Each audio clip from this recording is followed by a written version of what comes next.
It's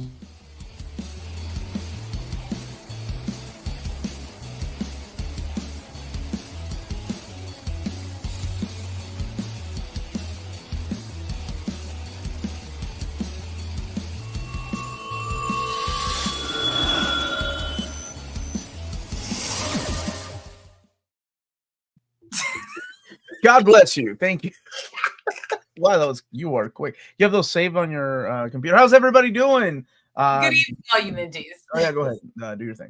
No, you're fine. Good evening, all you minties. Happy New Year. Welcome to your first Reelz talk of 2025. I almost said 2024, so I'm on a roll. Wow, 2025. That's crazy. This year's already started.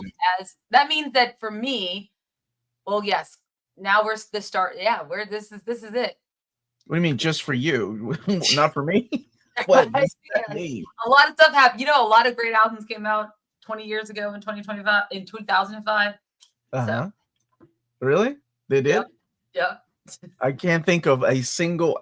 You said album, like music? Yes, like music. I don't know. I don't think there's been any good music since I don't know, 10 years ago. It was 89, I guess. 1980. No, I listened to a lot of rap back in the early odds. Maybe up until 12 years ago. Anyway, but what are we here to do? We are here to count down each one of our top 10 what we consider the best films of 2024. Now, disclaimers. We haven't seen every film in 2024. I'd like to say I haven't seen Battlelist. The Brutalist. I haven't seen The Brutalist. I haven't seen Real Friends or is it Real Friends or Real Pain? The Jesse Eisenberg movie that Kieran Culkin's getting a lot of attention for. Yeah, I don't care about Jesse Eisenberg though. He I hear he ruins a lot of movies for me. I hear it's really good. Yeah. He ruined Lex Luthor for a whole generation of people. Well, can't be all his fault on that one. Oh, right. His Lex Luthor was not his fault. Forgive me. A Real Pain. Thank you, Matt. I knew it was like something like that. Yeah. Okay. Thank you. I appreciate that. Amanda's sporting her favorite Twin Peaks character on her shirt. No, that is her favorite member of the Hellfire Club, Harry Leland. Everybody knows that. What? Joker 2 is the number one right now. For someone, but I don't know if it's on our list. You just have to find out. Yeah, I'm curious what's on your list because you put everything together, so you know what's on my list. I do. I don't know what you're putting there, and and there were some really close contenders for me. Like I really enjoyed the new Planet of the Apes movie. I thought that was a really good movie. I really liked The Substance, but I don't know. Top 10 was kind of hard. I think there were a lot of good movies. We saw some stinkers. I'm not gonna lie, Madam Web and Joker 2. And I know people really liked. What was it? The TV Glow. I saw the TV Glow. Yeah, I did not like that one. You did not like that one. No, I don't. It wasn't as bad as Madam Web, but I was expecting some kind of horror movie. And see, some people love that movie. Oh, I know. It's getting a lot of praise. There's another one that is getting a lot of praise that I saw that I'm like, The Challengers. Like that got some praise, and I'm like, what are people seeing in this movie? Because besides the sexy time scene, and I'm like, that's only one scene, right? But maybe I'm just like beyond that age of like, well, that did something. I don't know. But not even sex and Nora. If you want sex, you got to just watch Nora. That's well, yeah. I'm curious if that made minutes is just dang. People love Birdemic, right? And it's not like I'm curating this list based on cinematography.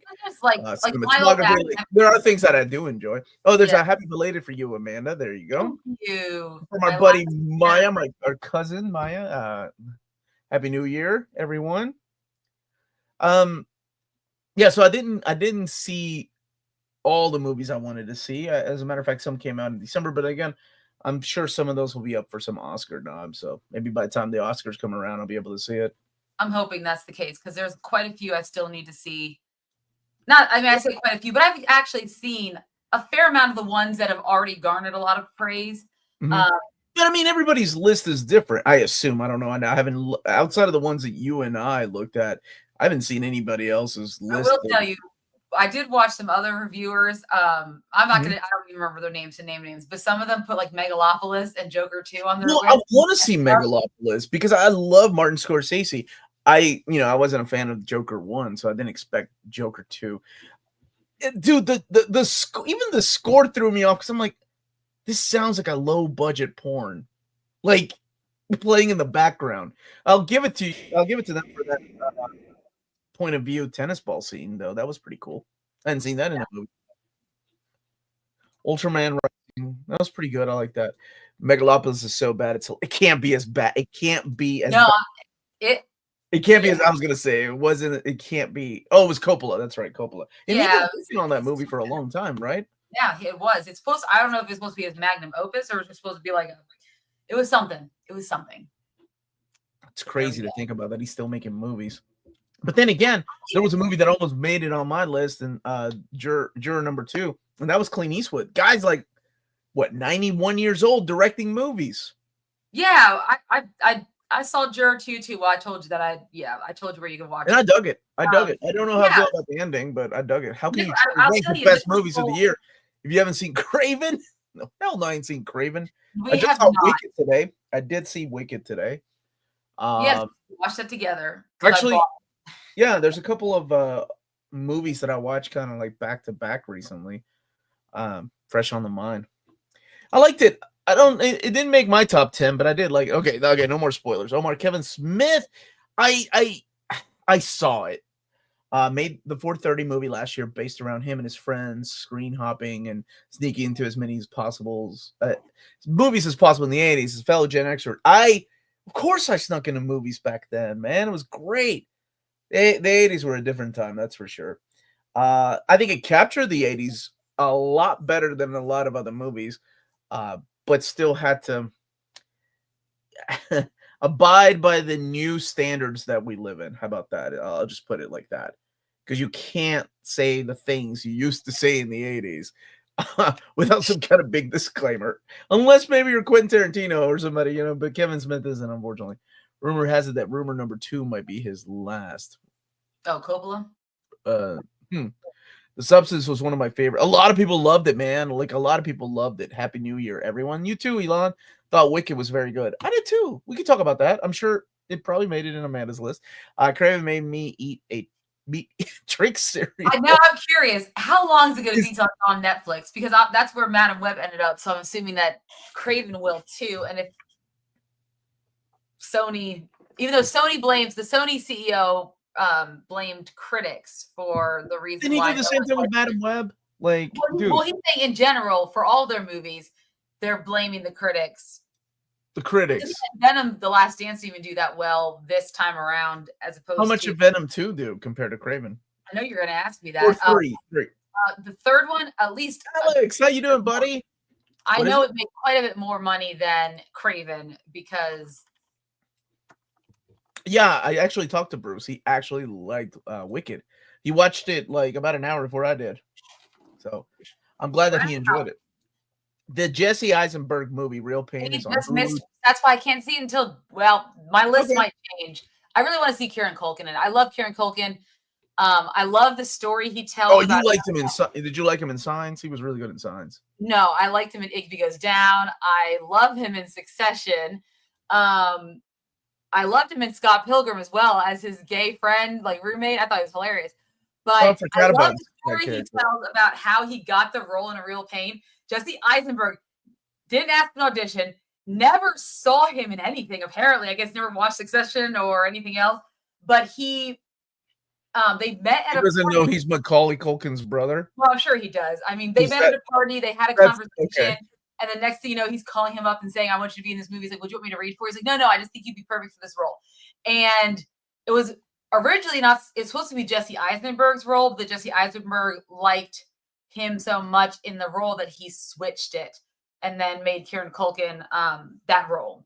So, and obviously he, directs himself and stuff. But it is funny. He did was it with Pedro Pascal? No, it wasn't with Pedro Pascal. Oh God, he did the variety actor on actor with someone. Coleman Domingo, and it is really funny. You should all check it out. Not now, later after this live stream. Well, I'll just They have wait great until chemistry. January That's another movie 16th. I haven't seen. Is it like Sing? It's Coleman Domingo's song, or new movie that he's been nominated for a bunch for. Sing Sing. That is another movie I have not yet seen, but Coleman Domingo's in it. Oh, there's the Mariam Max guy that he made a movie, the Slug movie. I haven't seen that. I wanted to see Flow. I haven't gotten a chance to see Flow. And then I have to just come clean, and I haven't seen Sonic 3 because I haven't had the time. Oh, to watch same. I've also not seen Sonic. And I mean, I liked Sonic 1. I liked Sonic 2 a little bit more, but apparently Sonic 3 that's the really best. Good. I loved him in Home Alone. Easy on the Pepsi Fooler. Yes. Happy New Year, everyone. Best wishes for 2025. Hello, wonderful people. I'm skipping that because I can't wait for Daredevil returning in 2 months. Domingo is voicing Norman Osborn in that MCU Spider-Man cartoon coming out this month. That came out of nowhere. Came out of nowhere, dude. I did watch Robot Dreams. I actually watched that 2 days ago. It was okay. Amanda, oh my God.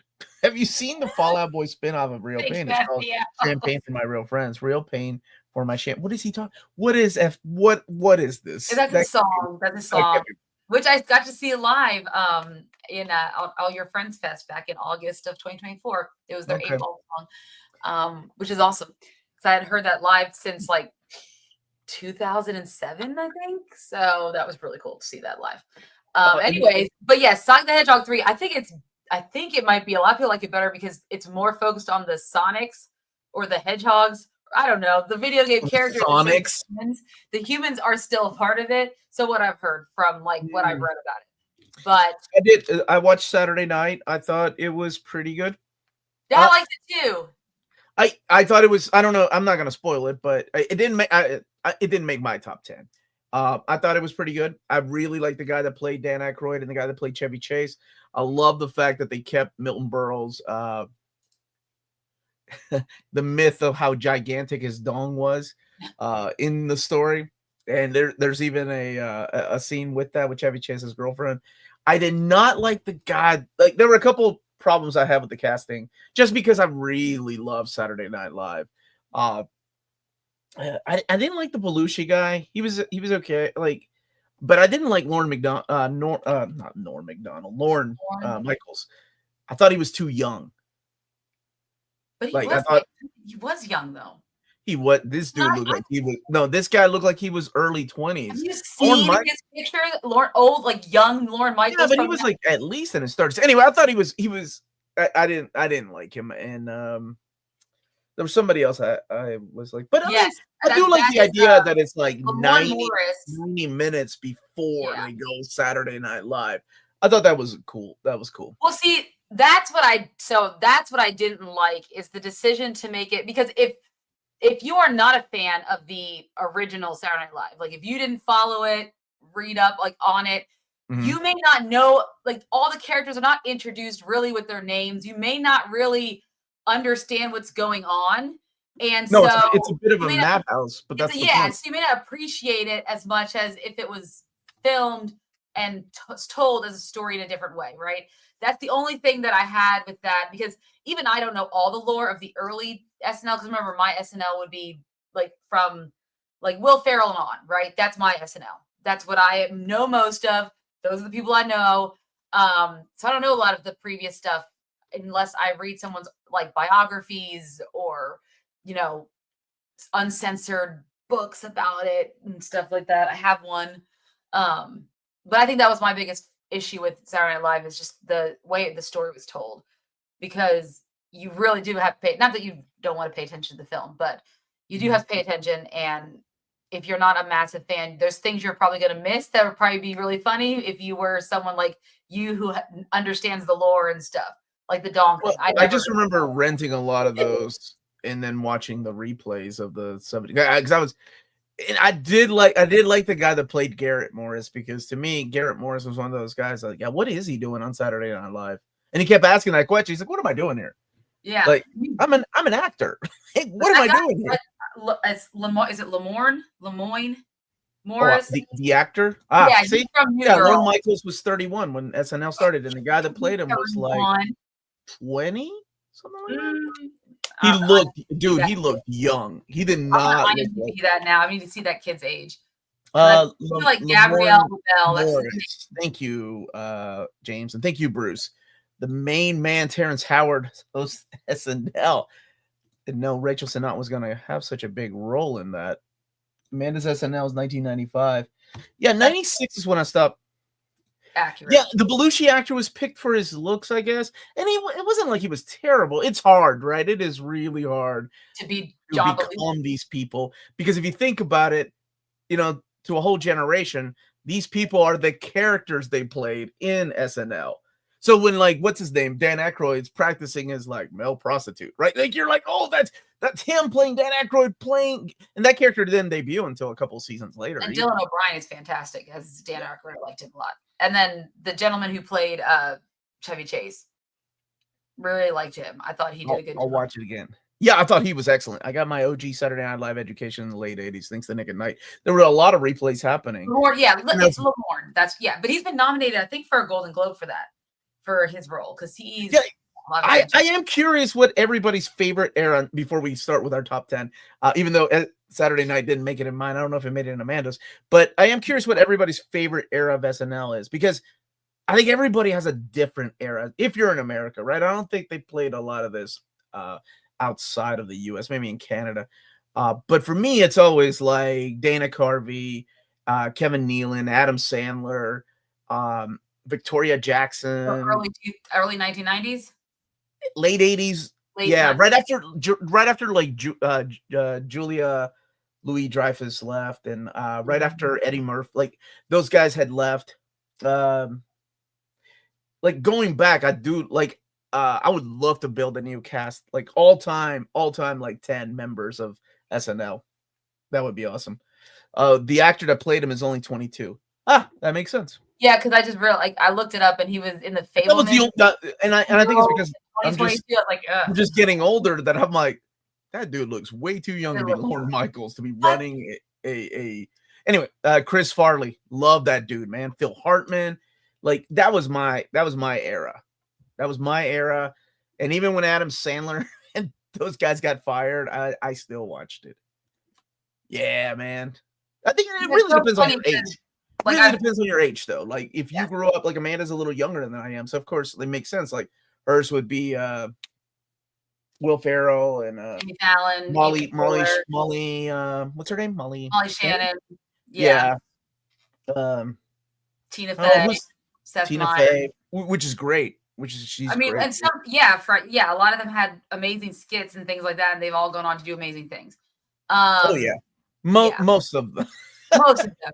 Okay, you don't like Will Ferrell, I always think of Tim Meadows as the one guy from SNL that just tried and tried. He did have that. Tried so hard. Well, Fred Armisen too, kind of tried and tried, with a lot of different stuff. What was Will Ferrell's buddy from Night at the Roxbury? That guy tried too. Chris Kattan. Oh God, yeah, that couldn't it's not for everybody. Not everyone can break out. They're gonna get Robert Downey Jr. to come back and rescue the show. RDJ was a cast member for one season, if you didn't know.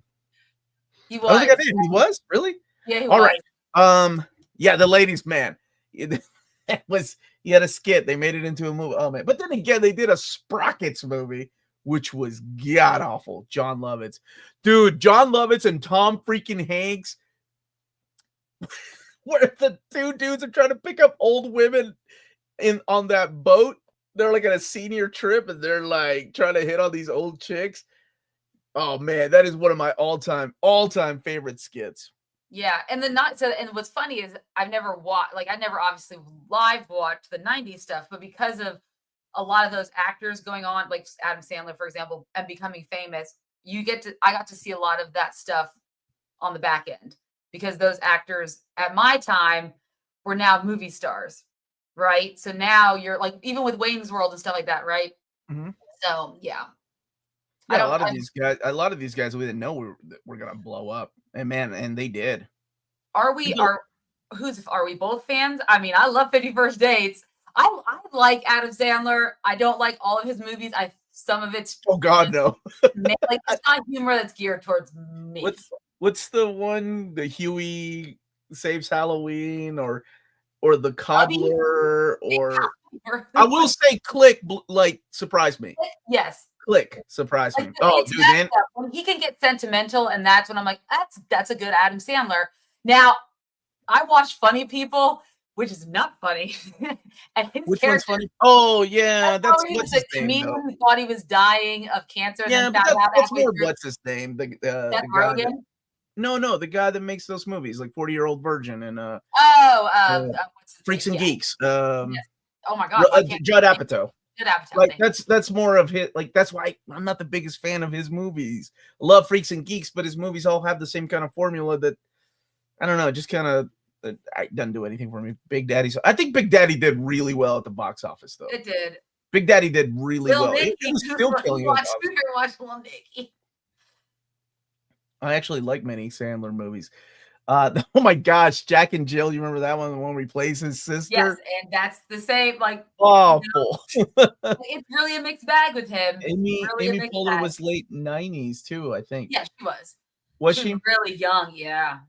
She started out really young until she had early 2000s when she started getting more of like starring skits where she was the head of that skit. Oh, of course, Bill Hader. What am I forgetting? Like, come on. Oh, Bill Hader. Yeah, Bill Hader. That's what Matt's saying. That's his favorite SNL member. Dude, Phil Hartman's Stefan is amazing. caveman lawyer is so good when he's like, I'm just a caveman. I don't understand your ways. So good, dude. The Cobbler's underrated. Really? No, Amanda loves Bill Hader. Yeah. Yeah. Waterboy was so delightfully I was stupid. all about that. I think Waterboy is the time that I stopped watching Adam Sandler. Thank you, Mr. Tex. In Living Color was great too. Jim Carrey's Fire Marshal Bill, Damon Wayans. What was Damon Wayans' homeless character? That was the character I liked. I loved In Living Color. Man, they had the dance. Jennifer Lopez started in Living Color. She was one of the backup dancers. Yeah, and then if not for In Living Color, man, she wouldn't be married 10 times. I don't know if that's true.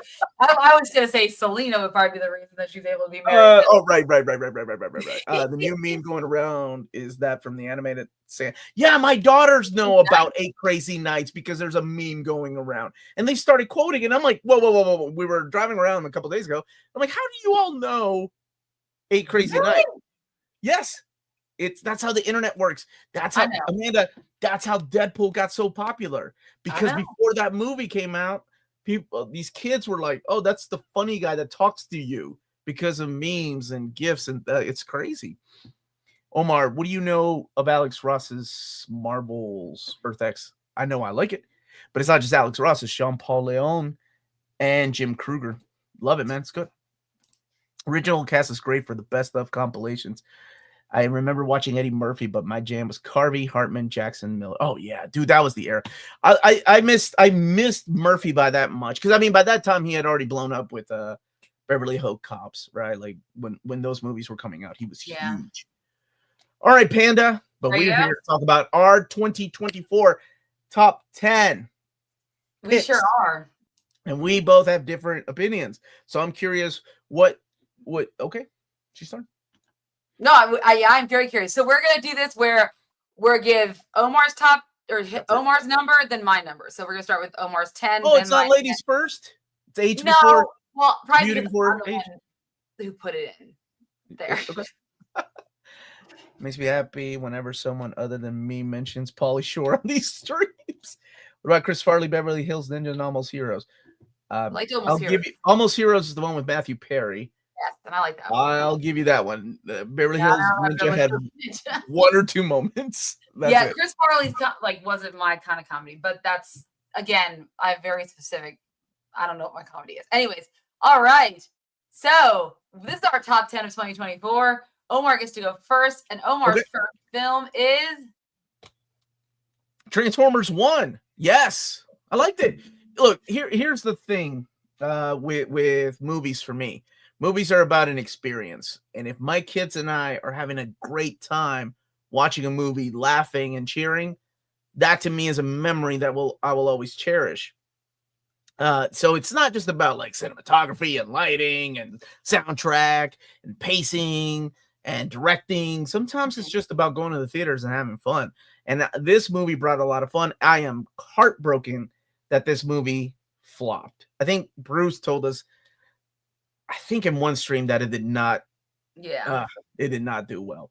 So there won't be a Transformers 2, which is a shame. Because when I saw the trailer, look, let me tell you, being a fan of anything, a fan of Harry Potter, Star Wars, comic books, no matter what, you're always going to have people that hate on something, even before it's like fully finished or the project is done. Like, they see the trailer and they're like, old Transformer fans were like, no, this ain't my Transformers. This is stupid. Why don't they just do another animated movie? Because we can't just keep going back to the past. We have to try new things. So I was a big fan of this one. I think most people would probably pick Wild Robot, which they're right. It is a beautiful movie. My friend worked on it. I probably should have picked it if he's watching this. But I went with my heart, and I went with what my daughters and I had a fun time watching. And that's why I went with Transformers 1. Beautiful. Quick, okay. Mr. Tegs, I know about the man who lives in a van by the river. I have seen the Matt Foley sketch. Okay. On that. Matt Foley, my buddy, Father Frank, who's one of my best friends, actually knows Father Foley. The guy so Chris Farley was a devout Catholic. Go to church every Sunday, no matter how hard he partied on Saturday. He was at church every Sunday. And in Chicago, Father Foley is who he based that character on. And he's like, have you ever seen this priest talk, man? I hate that so much. I'm glad that you went with Marky Mark instead of Shia LaBeouf, though. At least you went there. It's probably missing some Shia too, let's be honest. Sounds like my dad when you're living in a van down by the river. Oh man, I love that. I love that guy. That's a great sketch. Those are things that I didn't see live, but I would see in like compilation videos. It's a classic, right? Yes. When they had the big, what was it? The big, like, is it 40? It was the 30 year, I think, and they had all the star-studded thing, and they would have like intersplice it with like clips of old famous sketches, and they brought back old cast members, including Eddie Murphy, who hadn't been back in forever. Oh, dude, I teared up at that freaking Adam Sandler song when he's singing about Chris Farley. Oh yeah, that was great. That was beautiful, dude. Yeah. All right, so my 10. I actually it was fun. I picked Heretic. Yes, we had gotten to see this in theaters. Obviously, you all know I'm not a massive horror fan, but I loved the premise of the film very much. I thought Hugh Grant did a fantastic job. I think he's in his villain era now, and I'm here for it. I love the two lead actresses in it as well. And yeah, so this one is definitely my number 10. For horror film, which I think this might be the only one you're going to see on my list.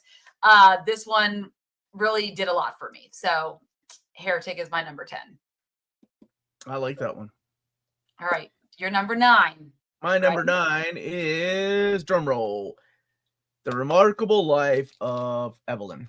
I am I'm in a weird part of my life right now, in a transition period, after my dad passed away.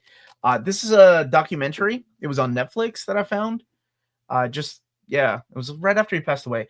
But it's the story of this kid. He was from Norway, who Mats. His name was Mats. But he had this muscular disease, this degenerative muscular disease. So after he died, because he died at the age of 25, real young kid, right? His parents posted about it. Yeah. They had no idea how huge of a community he was a part of because of the World of Warcraft. So he had built relationships and friendships, and it was a beautiful documentary. I don't want to spoil, other than the fact that he dies. That's just part of it, because his parents are coming to terms with losing their son at 25. Mm-hmm. But it's just this beautiful story of all these people that started emailing his parents like, you have no idea how funny or how cool or how awesome or how great your son was, and what he meant to me. Like, some of them actually went to his funeral, and I thought it was a beautiful, beautiful story about this poor kid. Towards the end, he couldn't really move, and you'll see video footage home video footage of him just walking around and stuff, and then being in a wheelchair. Okay, we might want to say we might talk about spoilers when we do our top 10. But that's the beginning, is he dies. So it's the story is really about the community that they had no idea that he was a part of. That's what the name Evelyn is, his character's name. That was it was really pretty. Now it makes me want to watch it. I don't think I even think it's appeared on my For You on Netflix. It's on Netflix. Yeah, not a lot of people talk about it. I don't know why, but I really liked it. So what was my number 9? I don't remember. I don't know. You tell me. Arrow. What the heck? No, go back. Challengers. Oh God, you actually like it. I do love Luca Guadagnino's Challengers film. So I think really it's centered on the 3 main actors. Matt Feist, and of course Zendaya, and she doesn't even need a last name, and Josh O'Connor, who I absolutely loved in The Crown when he played Prince Charles. But I liked the way the story was told as they move from the different perspectives. Like, it's not a linear, it's not told in linear format. I liked watching the relationships between the 3 of them progress and finding out how the relationships either deteriorated or what they became as the years progressed. I will say that maybe the makeup and stuff to make like Zendaya look older, maybe not like the best, but I do like a lot of the shots in it. I do like the music, and overall the story really appealed to me. So I found it compelling, and I did watch it. I did not watch it for the threesome, though I was intrigued. And it's not even a threesome. It's just her, getting them to kiss, which is hilarious, and they don't even realize they're doing it. Spoilers.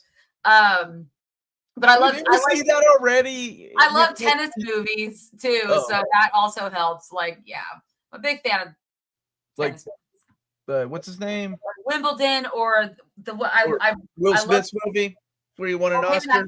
I liked King Richard, but King Richard, that was it. Yeah, the movie they had with like Billie Jean King, that one with the. Oh yeah, that was good. Yeah, so there's like I like the Ashe movie, Arthur Ashe. That was yeah. Good. I don't really think of tennis movies.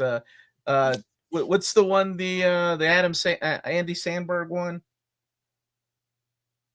where he's playing tennis? Anyway, I don't remember that. I just remember the one that Shia LaBeouf was in, where he plays John McEnroe. That one as well. It was it was on one of the streamings, so I liked that one a lot. I thought he was. That's a good quote. Yeah, I didn't watch it, but I was intrigued. I was intrigued. Yeah, I didn't like this one. Like, I know you didn't like it, but I did. I didn't even notice that they were like at first, because it was how they're making them look older. They didn't look older at all. So I was like, why she got a different haircut? Is this like another week? Okay. I didn't know it was 10 years later, and I'm like, no. We're not doing 10 years. Ain't that much in 10 years. I will remain quiet about people that are out in the sun a lot, and I will just keep quiet. I'll keep my thoughts to myself. Wait, you don't think they put on nice SPF like 70 or when that played tennis? I did. No, sure, okay. Anyways, but yes, Challengers is my number 9. So there we go. Okay. Your number 8. My number 8. I don't even remember. You got me. Which I didn't even see, but you. Oh yeah, baby. I don't give a dude. I love me some long ass movies. And when I found out Horizon was only a part 1, I was like, oh yes. I heard that it didn't do that well at the box office though. It sure did. Which is a damn shame. Because I really like this movie. But I like Kevin Costner's westerns, right? I'm a big fan of Open Range. I thought like Open Range. He liked Yellowstone until he wasn't in it anymore. Well, this is the reason why he left Yellowstone, right? Was to pursue his own project. But I dig it. I dug the story, right? Yeah. Yeah, loved it. I thought it was good. I don't know what everybody else is saying. I don't know how everybody else is rating it, but I really liked it.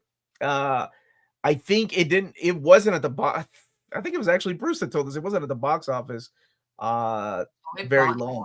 Dude, my dad loved Westerns. So why do you think I like Westerns? Amanda likes tennis movies, which isn't even a goddamn genre. Yes, and the Paul Bettany one is Wimbledon. That's what I mentioned earlier. Wimbledon, yeah. With him and Kirsten Open Range is so beautiful. Like, it's a great movie. It's long and boring as hell, but you got to be in the mood for one of those movies. Like I said, I started with Transformers 1, which is a lot different than Horizon. Like sometimes I'm in just a mood for a long ass boring movie, which is why I'm watching the what's it called, the Pope movie right now. Conclave. Conclave. God, that movie's dull, but I'm loving it. So apparently this is going to be a two-parter. Hope they eventually make a Western tennis movie so you can. Well, and that's the thing. It as did long so as there's bad. a semi-threesome with nobody taking their clothes off. I mean, but the fact is, it did so bad poorly at the box office that they didn't even release the second part. I don't even know when it's going to come out. Challengers did? No, Horizon Part 1. Really? Like, you not look at the poster. It says Chapter 1, June 28th, Chapter 2, August 16th. Yeah, that was what was originally supposed to happen. Why you gotta say that? Why you gotta bring that up? It's my number 8 movie. You gotta bring that up right now. I'm just saying. You know why? You know, a movie doesn't have to be successful. Because Harrison Ford. Harrison Ford is fantastic. That's why 1883 is better. 1883. No, that Amanda. Oh wait, 1923. 1883 ain't even got Harrison Ford. You got your white guys mixed up. 1923. I'm sorry, wrong one. 1923. But I think 1923 is still better. Challengers 2, let's rip off another Spanish movie. Y Tu Mama también did that 3-way a lot better, by the way. Added this to my list, but it's 3 hours long. Dude, take the time. Take the time. Doesn't have to be fast. Yeah, I also think it's not going to come out in theaters. Yeah, I don't think it'll come out in theaters either. What are you going to do, though? Well, God, they probably lost some money. Okay. Getting Western? Oh, yeah. All right, what's your number 8, Panda? What do you got? My number 8. Inside Out 2. Hey, where's Bruce? No, this is Bruce's movie. I actually really enjoyed Inside Out 2. I loved the first one, and I felt like this one is such a great portrayal of dealing with anxiety, especially when you are a young girl, like Riley. And I think that oh God, what's her name? Maya Hawke played anxiety, and her performance as anxiety was really well done. I enjoyed it. I'm gonna let you finish. Amanda. But Beyonce had. No, I'm just kidding. Hold on. They actually filmed. Thank you, Bruce. They actually filmed 2 and 3 of Horizon. Ran out of money for 4. Are you telling me there's gonna be that one? Hold on. Are you telling me there are 3 Horizon movies, Bruce? Ooh, I'm excited now. Thank you for that. Thank you. Whew. I'm sorry, Amanda. Go ahead. No, so that's I liked it. I liked the story they told with Riley. Everything that happened with her life. It just they do a good job of making it so realistic. Unlike other Disney films that came out this year, which felt rushed and felt like they figured it would be better to put it on theaters and not on TV. This one felt like they took their time and really did a great job of understanding. And since it's a sequel, sometimes you don't always get that with sequels, but in this case you do. It's like the Toy Story 2, right? That was fantastic. You thought it couldn't get better than Toy Story 1, and then you get Toy Story 2, and then you get Toy Story 3, and you want to cry. Then you get Toy Story 4, and you realize, baby, it's time to throw in the towel. But we're gonna get a Toy Story 5 anyway. And this is the case with that. It's like Toy Story 2 to me. I thought it added something new to the dialogue. I loved the original emotions, their journey to get back to headquarters. I mean, it's the same typical premise of the first one, but adding all the different new emotions and what Riley's going through, and actually seeing her go through more stuff this time on screen versus I feel like last time we were more in her head than we were outside of it. So seeing her do more of the stuff outside of it, I thought was great. So Inside Out 2, my number 8. There we go. So Max, Melanie got excited because when she was looking on IMDb, she saw a character named Cloud Strife. She was like, "What?" But they had changed the name, I think, to whatever the character's name that rolls. What was his name? The Blade or something like that. I really like this movie. I watched it with my family, and watching my daughter was adorable because she's at that age where she's anxious. Yeah, we're doing Ibsy. How are you, dude? Where she gets anxious and she doesn't like uncomfortable humor like that, where like the girl's embarrassed because she's trying to make new friends and trying to keep her old friends. I actually didn't like Maya Rudolph as anxiety. Not Maya Rudolph, Maya Hawke. I didn't think, because I didn't think her voice fit what I think anxiety embodies. I thought they really missed that. But other than that, I thought it was a great movie. I had a lot of fun with this one. it did make me laugh, just like the first one. I don't think Mhm. it hit me as hard as the first one did. The first one was emotional. The ending was, it was, but the first one was about growing up and learning to let go. This one is about, Dealing with your your emotions. child already grown and trying to make decisions for herself. Yeah. Yes. Yeah, and But dealing with new emotions that you don't know really how to navigate, because there is no, like, when you're sad, you can get, happy, but there is a what? Is that Inside Out 2 is the highest grossing animated movie in I history? think so, because I think it beat out Super Mario Brothers. Um, Oh, Amanda, you never should have made that bet. well, I've got a big old poster Not just downstairs this for year. this. There's Bruce, Inside Out 2, $1.69.8 billion. Bruce, don't make me regret putting this on my top 10 list. Deadpool 3, 1.33.8. Yeah, see, Bing Bong in the first one to me was like, that's so sad. Like, I don't think you can Was sad. outsad that. But this hit me differently in that, like, maybe because Riley is a female and Mhm. the thing she's going through, I feel, and then I look at my daughter who's experiencing the same anxiety, like the same things, and it hit me a lot deeper than the first one did. The first one was sad, but this one hit me at a different level. It's not like I cried, but it hit me differently, deeper than the first one, because I'm seeing my kids starting to go through that now. Oh Wait, what gosh, about Barbie? she's not even a teenager yet. Well, this at these Barbie age, wasn't animated though, and that was last year. And I not think it last. made it I think it made it in the top 10. It took It out definitely made Frozen our 2 top and 10. Lion King remake did that freaking well, really? Ugh, that's why they're doing all these live action Wait, remakes. but Saturday Morning Fan, they don't consider Lion King animated. They consider it live action. Oh. I'm not saying uh, that you're not right. I'm just saying that's what Disney considers it. Hey, Amadeus. No, Jet, this is right. Shia LaBeouf does embody anxiety really well. Like he is like I have always no, is there a douchebag emotion? no. That's Have you Shia not LaBeouf. seen? Okay, whatever. If you saw him in earlier stuff before you saw him in Yeah, and even Transformers and Stevens and hated him, Holes, sure. He's not just old. I think like he's even just Stevens or skittish. the That's all he battle does in the all his battle of movies. Shaker Ridge. That was a great movie, and he Oh, was. I don't know what that is. It's an indie like I was. But I this watched a lot of was Shia good. LaBeouf. I liked it. Yeah. All right. What about your number 7? Your number 7 is Oh, it's Three Daughters. That was beautiful. So this is all about how these three sisters come back to New York to live with their dad, who is now going into hospice. And I'm not the biggest fan of Natasha Lyon or Leon. Yeah. But Elizabeth Olsen's in here, and so is Carrie Coon. And all three of them, though, have wonderful chemistry. And the chemistry is great through this movie. And I would say Carrie's the movie, but this is when we talk about cinematography for me, because it's a bottle type of movie, like a bottle episode type of movie, because it takes place in one location. These three sisters are reunited because their father is dying, and they're having to get to know each other. Like one of them is, smoking weed. The other one doesn't appreciate it to be doing it in the house where their dad has cancer. So there's immediate, like, where the hell were you when our dad first got diagnosed, because you've been gone. So there's all this turmoil and conflict. But it's shot so good that it makes it feel like it's in different locations, even though it's in one location. I thought it was a really good movie. I thought it was done really well, and yeah, beautiful. I loved it. Definitely. It wasn't until recently, but I had this ranked at like number 4 probably for a while. But then I saw some movies this last months. Yeah, Scarlet Witch is in. I think this came out last year, if I'm not mistaken.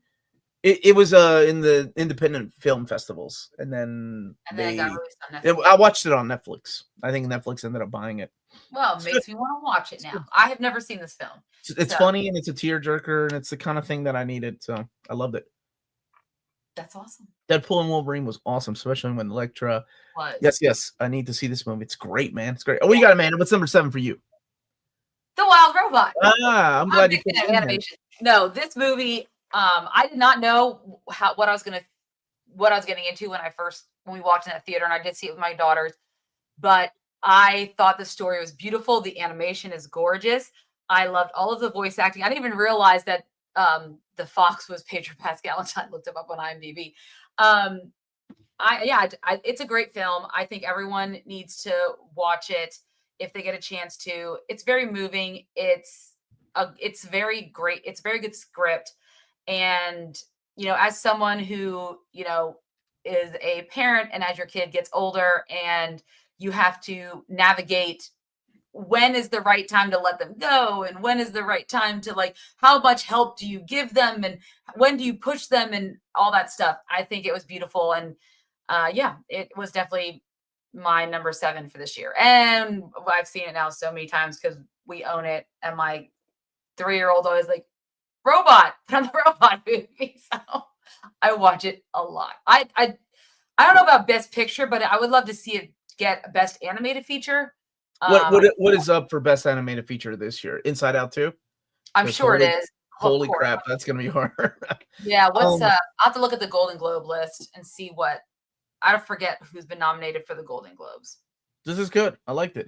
Yeah. Was this is this an original screenplay, or is it based on a book? So it's based on a book, which I bought my oldest the book. It's a book series, actually. So they can make more that they want to, but they can make more than one film because it is based off of a book series. This is just the first of the book series. But yeah, it's not an original screenplay. But it's beautiful. I liked it. I liked it more than Melanie. We all went to see it together, and we did. She thought it was okay. I liked it. I thought it was really pretty. The animation is beautiful, and the animation is kind of what I expect most animation studios to move to after the Into the Spider-Verse. Yeah.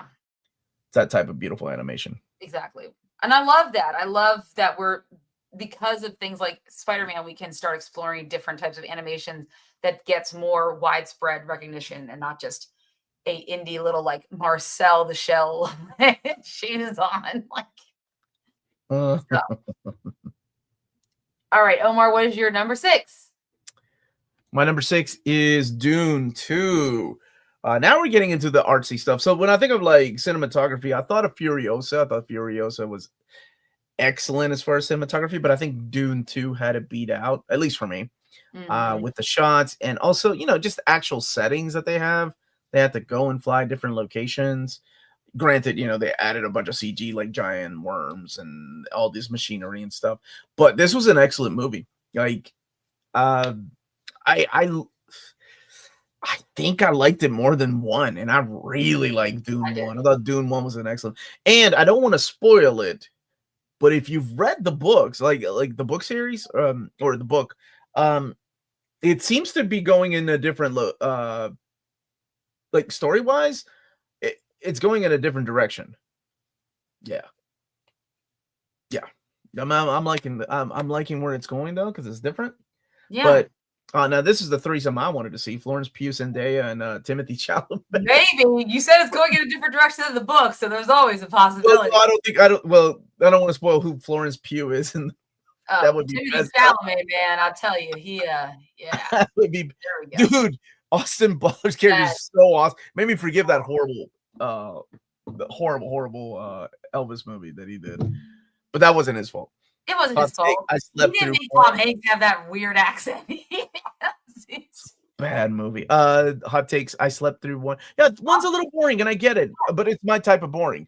2 was better, and 2 did not have Sting. You're right. And it gave Timothy Chalamet. I feel like he had more time to shine in this one than the last one. He could really become.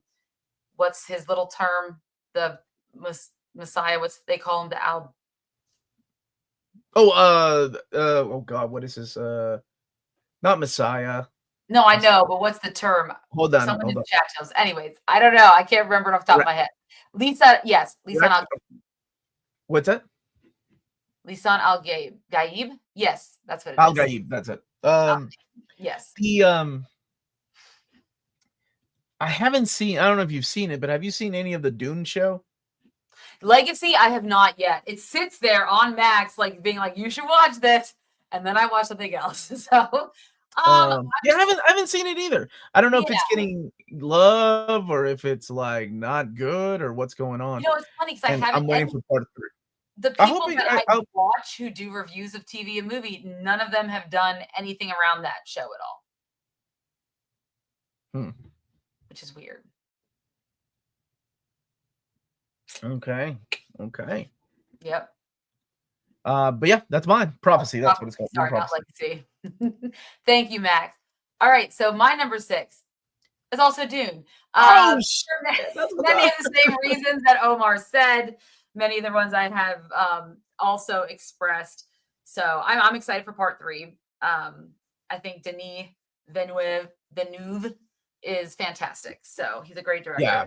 Looking He makes forward. some great movies. Oh, and they It's renewed the Viper. Dune show, according Guess to it's James doing well. and Bruce. Guess it's doing that well. Well, I need to see it then because I like Dune and I like what they're doing with Dune.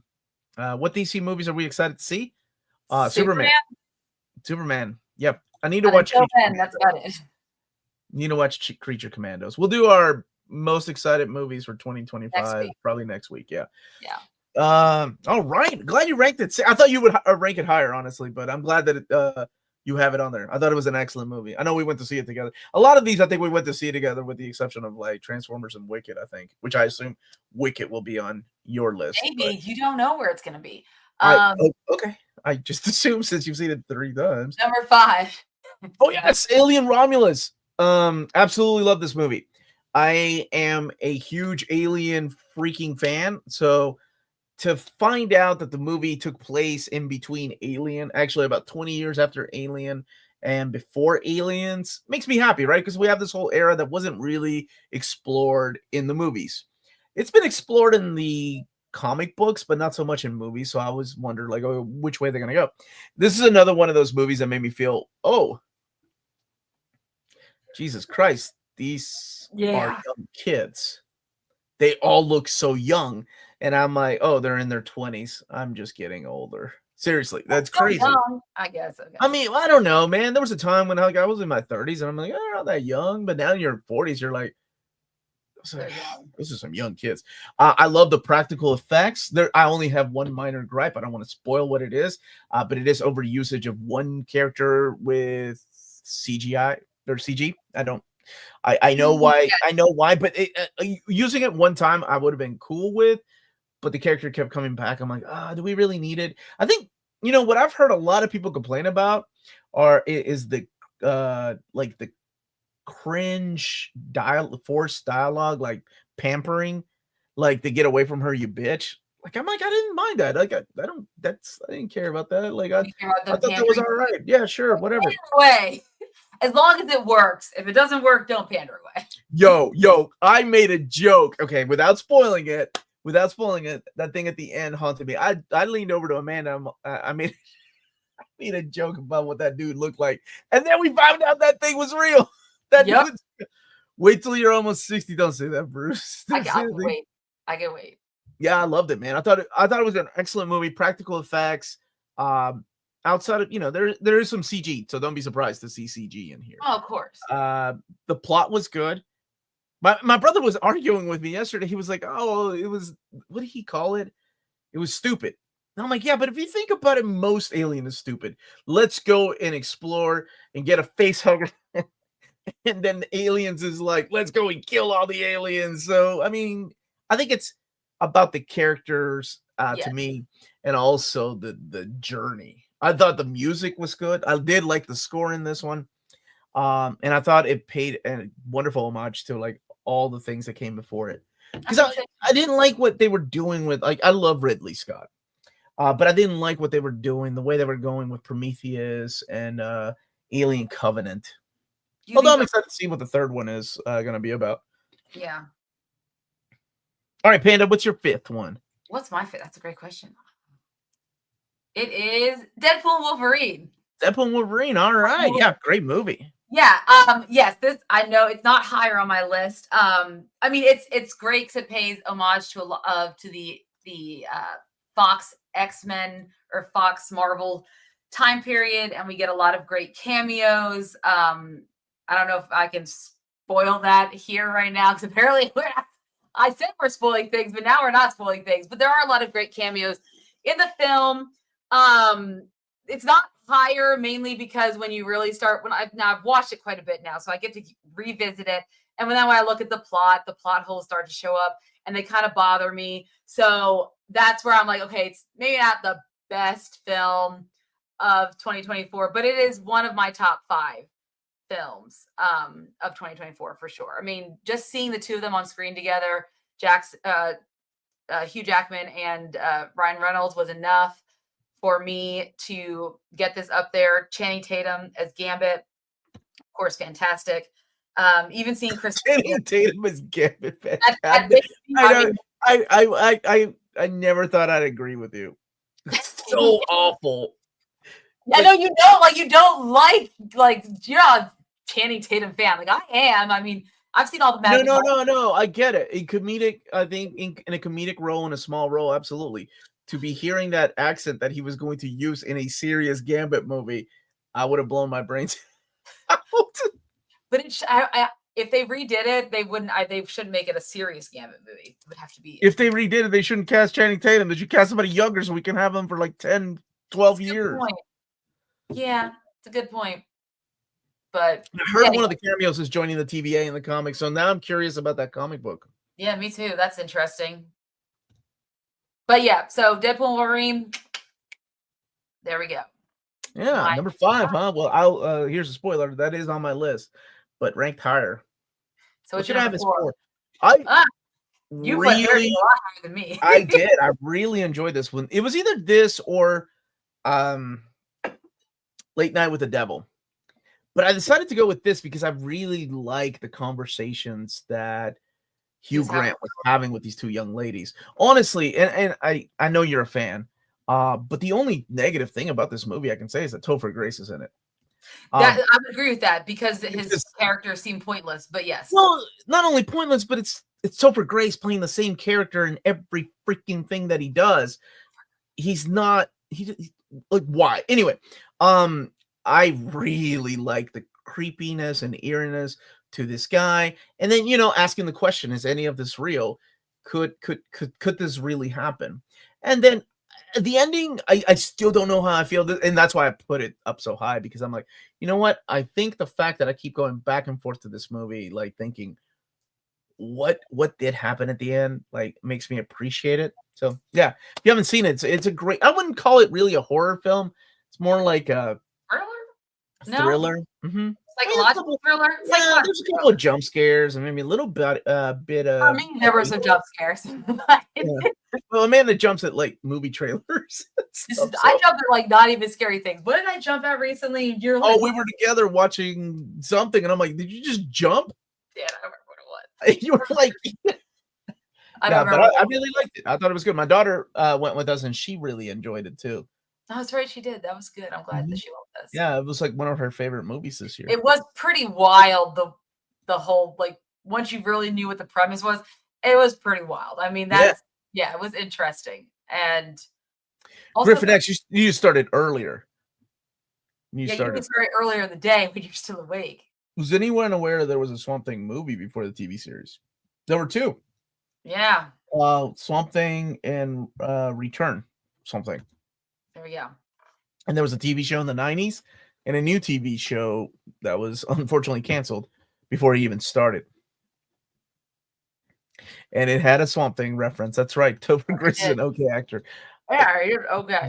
Sure. Playing Eric Foreman for the rest of his life. I remember trying to like him. There was a movie that came out called In Good Company. It came out in 2003, I think, with him, Scarlett Johansson, when she was a lot younger, obviously, and Dennis Quaid. And he worked for Dennis Quaid at an advertising agency. Oh, I remember that movie. Yeah. Mm-hmm. And I remember like, I think I like Topher Grace. But then the more things I saw him in, I was like, no, I don't think I like him as an actor that much. I mean, he's kind of cute. He's adorable, but I don't think he's that great. Well, here's the thing that right? Like, you watch a lot of movies. There are certain actors and actresses that can get away with playing 100% themselves, right? Yeah. I mean, Ryan Reynolds was doing I get a lot of shit for saying Jack Nicholson plays Jack Nicholson in every one of his goddamn roles, but I mean, Jack Nicholson as the Joker is just Jack Nicholson with clown makeup. And I'm going back, to like One Flew Over the Cuckoo's Nest and stuff like that. But he has made, well, now he's retired. He had made a successful career out of that. I feel like The Rock is very similar to that. The Rock is, everybody knows what you're getting out of The Rock, right? playing the same character over and over again. I'm glad you liked it. I'm glad you liked it, Louis. That's great. Saw the new release of Interstellar and totally forgot Topher was in it. Oh yeah, I forgot. I just watched it with my mom. For some reason, she wanted to watch it, and I was like, "Oh, well, we'll watch that together. That sounds good." Okay. No, Nicholson doesn't need to come back, man. He is done. He's a great actor, though. Yeah, great character actor if he's playing himself. What else you got, Panda? What's your number 3? Or number 4, I'm sorry. Anora. Finally, oh man, the love story from Sean Baker. I just watched this recently, right? Because I don't even think you can watch it on streaming. I don't want to talk about how I watched it, but it doesn't matter. But Mikey Madison plays Annie, the lead character, the main character in the film, and she is a stripper who finds herself kind of as the favorite of this young Russian man from a very wealthy Russian family. Boy. He's a boy. Let's face it. 1-year-old boy. 21 years old. He thinks he's a man, but he is the biggest. I hate him. Like, I'm gonna say this right now. She deserves better. His mother and him can go off and just rock. His mom is pretty good looking. Yes, it is a beautiful. It harkens back to a time of like those gritty, like, in the streets, like 70s movies. It's not like Romeo and Juliet. What I tell you was more like a Pretty Woman, but like a dark Pretty Woman. It was like Pretty Woman, but a dark Pretty Woman, where the ending is not so great because the guy with a lot more sex than Pretty Woman. A lot more sex, a lot more boobs, a lot more fighting and violence. No, it was fantastic. I love the way it was shot. I think Mikey Madison is a great actress in it. I thought she was fantastic. What else has she been in? Because I only recognized her from Once Upon a Time in Hollywood. I think that's the only thing I recognize her from too. Okay. And her character in that is the one that gets the can to her face. Right.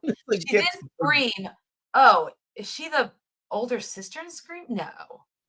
She's in Scream, which those new Scream movies are so bad. Yeah, I saw the second one. I didn't see the first one for whatever reason. But Once Upon a Time is really the movie that you would, Mm-hmm. She's been in a lot of other things, like in smaller roles. This is really going to be her breakout, I think, role for her. This one right here. I really enjoyed it. It's definitely one that like it got a lot of praise. Well, you can go to my next one. This is true. They are dumb A's, because she would make an amazing wife. She was very doting. She was like, they only knew each other for like 2 weeks. But he was going to take care of her. But he just wanted a green card, right? He just wanted to stay in the United States. And he liked her enough to go ahead and go through with it. And, anyways, she deserved better. I'm going to say that. She just deserved better. Yeah, go to my next one. Okay. Number 3. Your number 3 is so we can talk about it some more, because I want to talk about some more. I just saw this recently too, and it was a movie that, I'll be honest, it was getting on my nerves at first. I'm like, what am I watching? Like a bunch of kids partying and having sex. Like, what is this about? I don't find any of the cast likable. Because she's dropping F-bombs like every 2 seconds, and all the strippers are dropping F-bombs, and I'm like, okay, where's this going?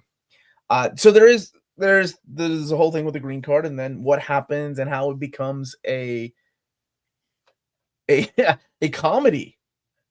Yes. It becomes like a comedy that I laughed my ass off in one scene in the car that I didn't see coming. And she's phenomenal.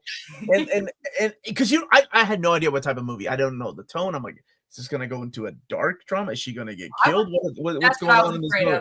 I was like, those guys are gonna kill her, or they're gonna hurt her. Dude, I don't want to spoil what happens, but I literally laughed my ass off, and I'm like, at that point, there was something that happens in the car when all 4 of the characters are in the car, and something happens, and I was like, all right, I'm in. I want to know what the hell happens to these people. Like, I cared. But then by the end, you just devastated. Without spoiling, the ending I think is so both beautiful and sad and hopeful and mysterious, and I think, that's life, right? Like, that's what life is. And you're not guaranteed things, and there's always hope, and there's always things around the corner, and I liked it. I like how open it is. I like that, there was like, I don't want to say what happens, how it ends, but I like that there's hope and sadness in it. So it's great. Yes, I think everyone needs to see this if you haven't had a chance. I know it's If definitely you're into sexy time movies, because the first third act of yeah, this you got movie, don't watch like, it with your kids. drugs and stuff. Watch it with the lights off. I will say, I ain't even gonna lie, Amanda. The song when she's dancing, it was right after he's playing video games. I was like, I need to look up that song. Yeah, no, you're right. I actually was like, I need the soundtrack to this movie because I like a lot of these songs. So I looked it up. Baby's good to me. She's happy as can be. She said so. I'm in love. What are you singing, Jack Berry? What are you doing up so late? Your name is Igor. You're a fucking hunchback. You're so good at this. She had great one-liners. The more yes. No, Nora, it's not a Western. It's not a Western, but it is one of Omar's top 3 films of the year. Yeah, I don't think I ranked Poor Things in my top 10. You did not. I didn't dig it.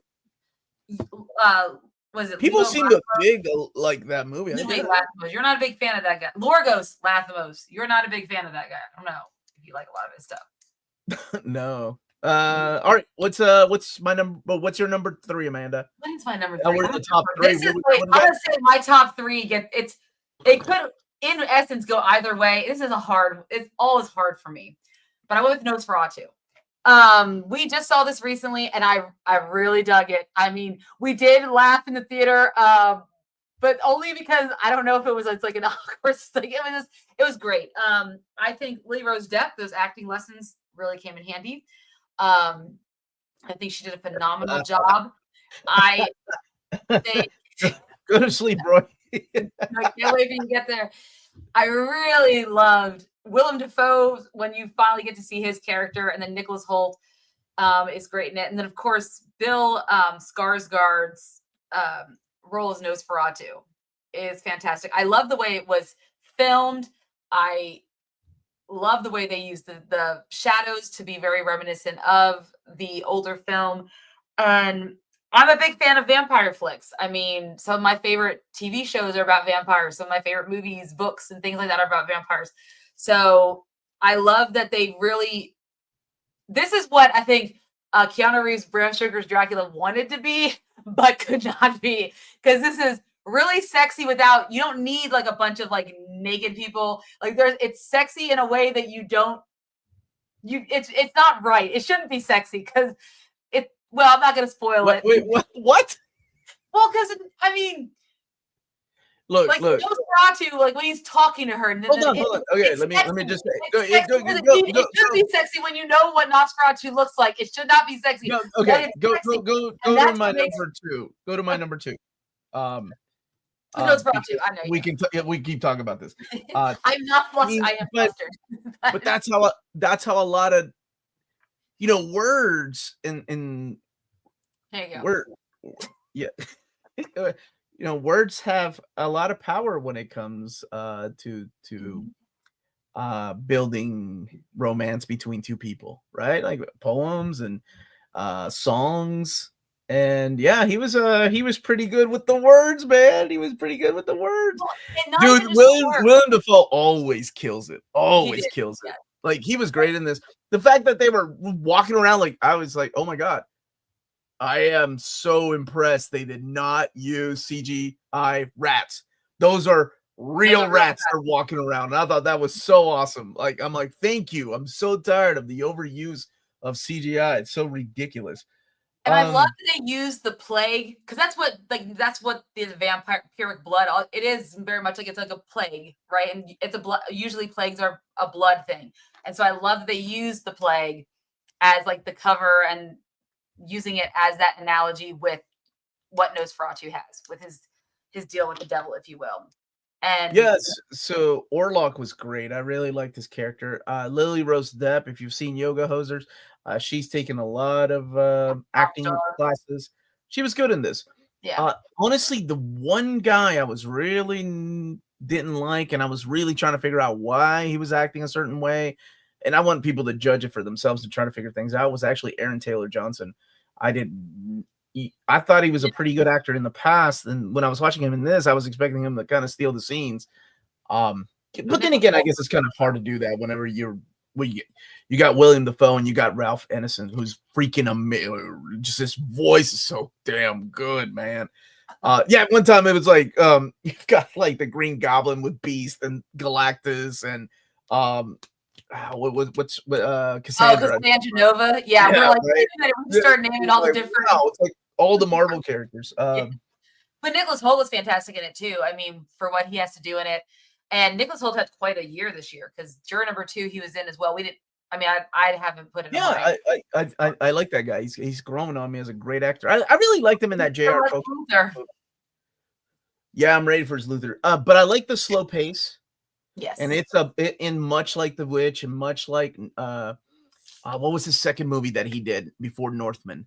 It's a little bit of a slow burn till you get to that third act, and the third act brings it. I thought it was great. I don't know. I love the lighting, the cinematography, the camera angles, the distracting you with the different camera lenses, like Lighthouse. That's it. So it kind of reminds me a little bit more of that than Northman, because it's slower pace than that. Yeah.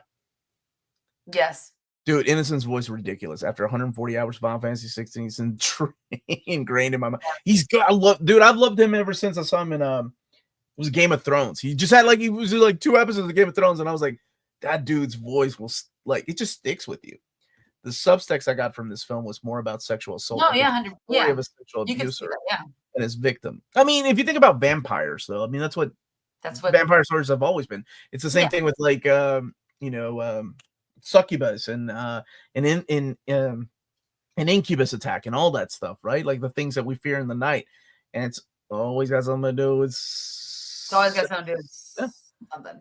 Some people like to be visited. And I mean, think about the way you become a vampire, like the transfer of bodily fluids, right? Blood, and it's always like in the neck, and oh god, but he goes. Never mind, I don't want to spoil it. So, and it was interesting to see Willem Dafoe in this because he was already he played that character in the movie about making the movie and Child of the Vampire. Dude, if Elvira wanted to come visit me with or without her outfit, I'm gonna stop right there. Okay, but you know what else? So the mustache, the way the light, like not only that, like the way with words, the way the words make it feel sexy, but it's the way everything's being shot around it to make it feel sexy, or even the way she's just everything about it. That's and it doesn't have to. It's proof you don't need to have sex in it to feel like that sexual tension. Does that make sense? Am I making sense in that regards? No, absolutely. The right lighting, the right mood atmosphere built into it. You don't really need. It's like reading a good romance novel. It's not. It's no Catwoman with the lighting, but oh god bless. Yeah, Defoe and Beetle. I think Defoe was one of the saving graces of Beetlejuice. That might be one of the most disappointing movies this year for me. It wasn't terrible, but it was anyway. Let's keep talking about positive things. Yeah, I love this movie. I thought it was great. He's one of these directors that I look forward to every one of his projects. And when I found out he was attached to this, I was in, man. So I'm curious what his next project's gonna be, and I hope he keeps knocking it out of the park. I love the cast and the tone that he puts in his movies. It's great. What is your number 2, Amanda? You said these 3 were very similar. So what'd you put for 2?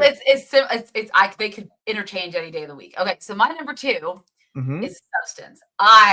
This is another one that people really enjoyed. I guess it is a horror film. I said there was gonna be no more horror. I lied. Yeah. This is definitely a body horror. Which, if you know me, I can't do that stuff. She shouldn't. I was almost gonna vomit on. I was gagging a lot on top of Omar. When we get to the end of the film, and if you haven't seen it, I'm not gonna spoil anything because the end of the film is wild. But it is just a beautiful story about the pressures that society puts on women, the pressure women put on themselves to be perfect, to not age, and what that looks like. And I think that Demi Moore knocked it out of the park. I haven't seen her act in a long time. honestly. It's been a long time since I've seen her in anything. Mhm. And to see her come back and do this film, and the scene that really gets me, I think if she's nominated for an Oscar, this should be the reel they show when they say, Demi Moore for The Substance. And it's a scene where she's trying to go on a date. She's already like Margaret Qualley's younger version of her already went one extra day with The Substance. So she has like the twisted knobby finger, right? Because she's taking from her body. And she's trying to go on a date with this guy who she had seen in the beginning, who's like, oh, I love you and I love your work. It's been such a long time. We were in high school together. Do you remember me? But she keeps seeing the billboard of her younger self, like out there in her all glass apartment building, whatever. And so she keeps looking at it as she's leaving, and she decides she's going to go back, and she changes something about herself. Then she goes back out and she's like, no, I'm going to change this. To get to the point where she just kind of freaks out and is like rubbing her makeup off, and she ends up not going. Right. I remember laughing my butt off, and I looked at Amanda and I'm like, is it really like this for women? And she's like, yeah, no, yeah, what it's like.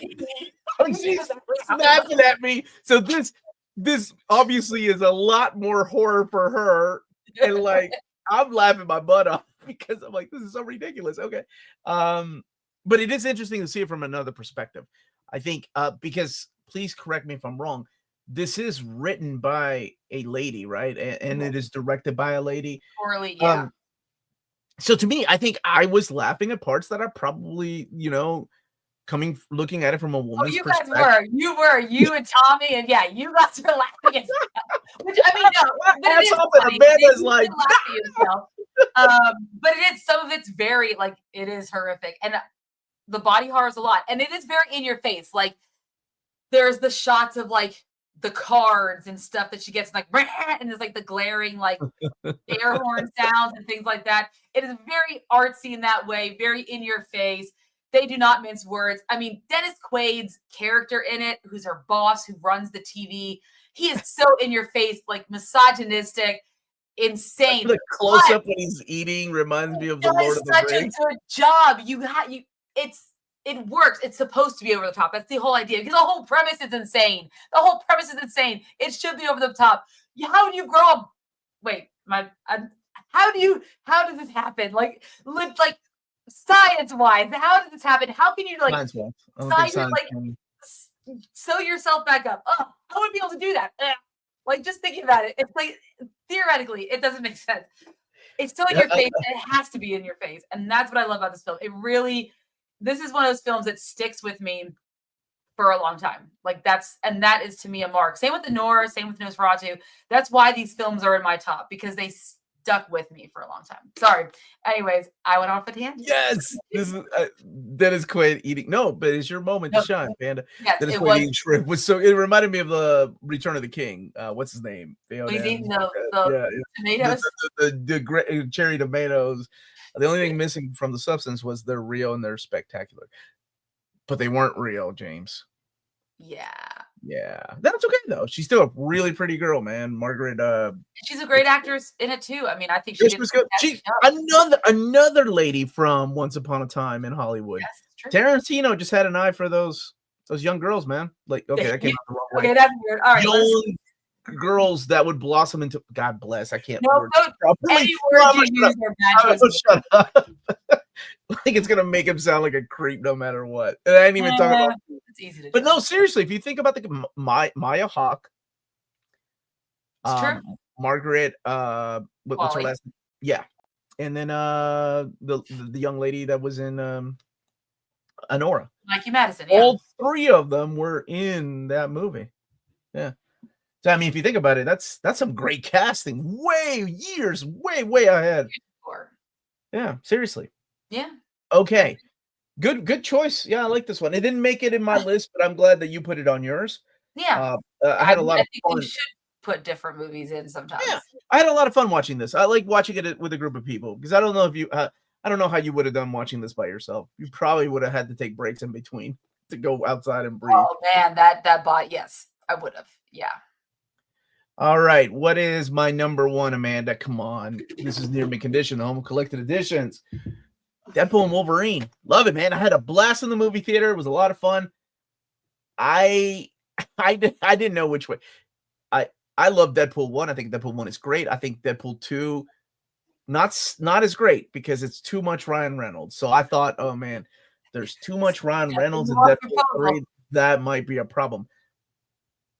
But it wasn't. It was a good balance of this two, like the chemistry between both of these characters and actors. Like one guy like can't stand the other guy, and and is it goofy the whole reasoning why he's mourning? Yeah, of course it is, but it works. Oh man, and that line when he's like, "Fuck, man, you are the X-Man." Oh, that gets me every time. That's so good, so true. He is.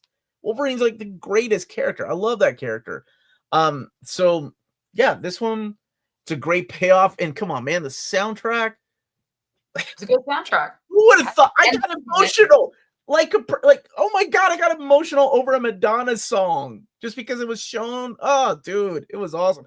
That freaking amazing fight sequence with all the Deadpools. That was very reminiscent of the corridor scene in Old Boy. If you haven't seen Old Boy, I definitely recommend watching that. It's a phenomenal flick, the original. I don't know about the American one. I've never seen it.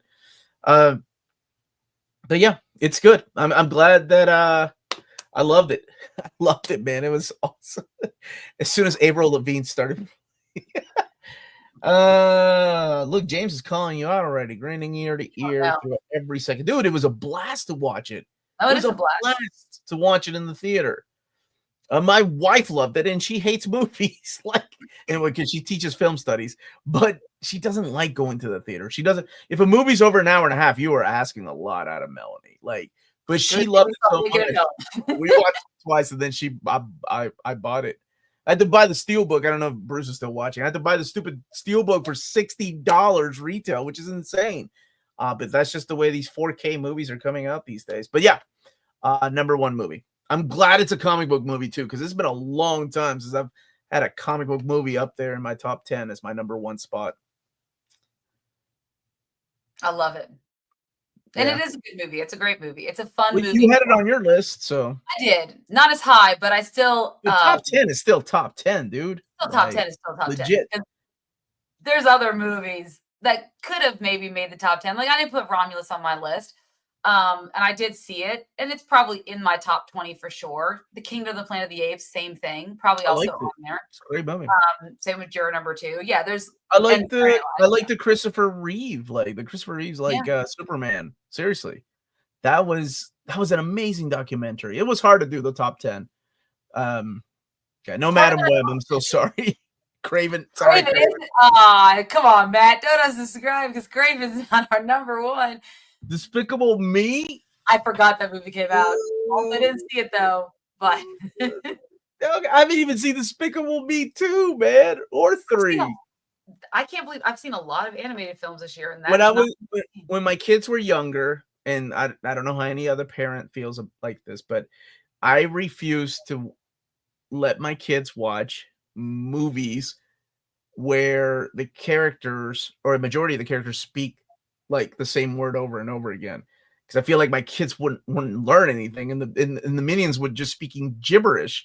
So I was like, I'm not taking my kids to go see this second movie or the Minions movie, which is huge. And that was just me as a parent. I'm like, yeah, dishonorable mention Craven or Joker 2. Well, Joker 2, I haven't seen Craven. Yeah, Joker 2. Yeah, we haven't seen Craven yet. I'm gonna need you to watch it. Why, boss? Because I didn't like this Despicable Me. All right, Amanda. I'm gonna guess. Why? Your number one movie of the year was Madam Web, because Sydney Sweeney. 100%.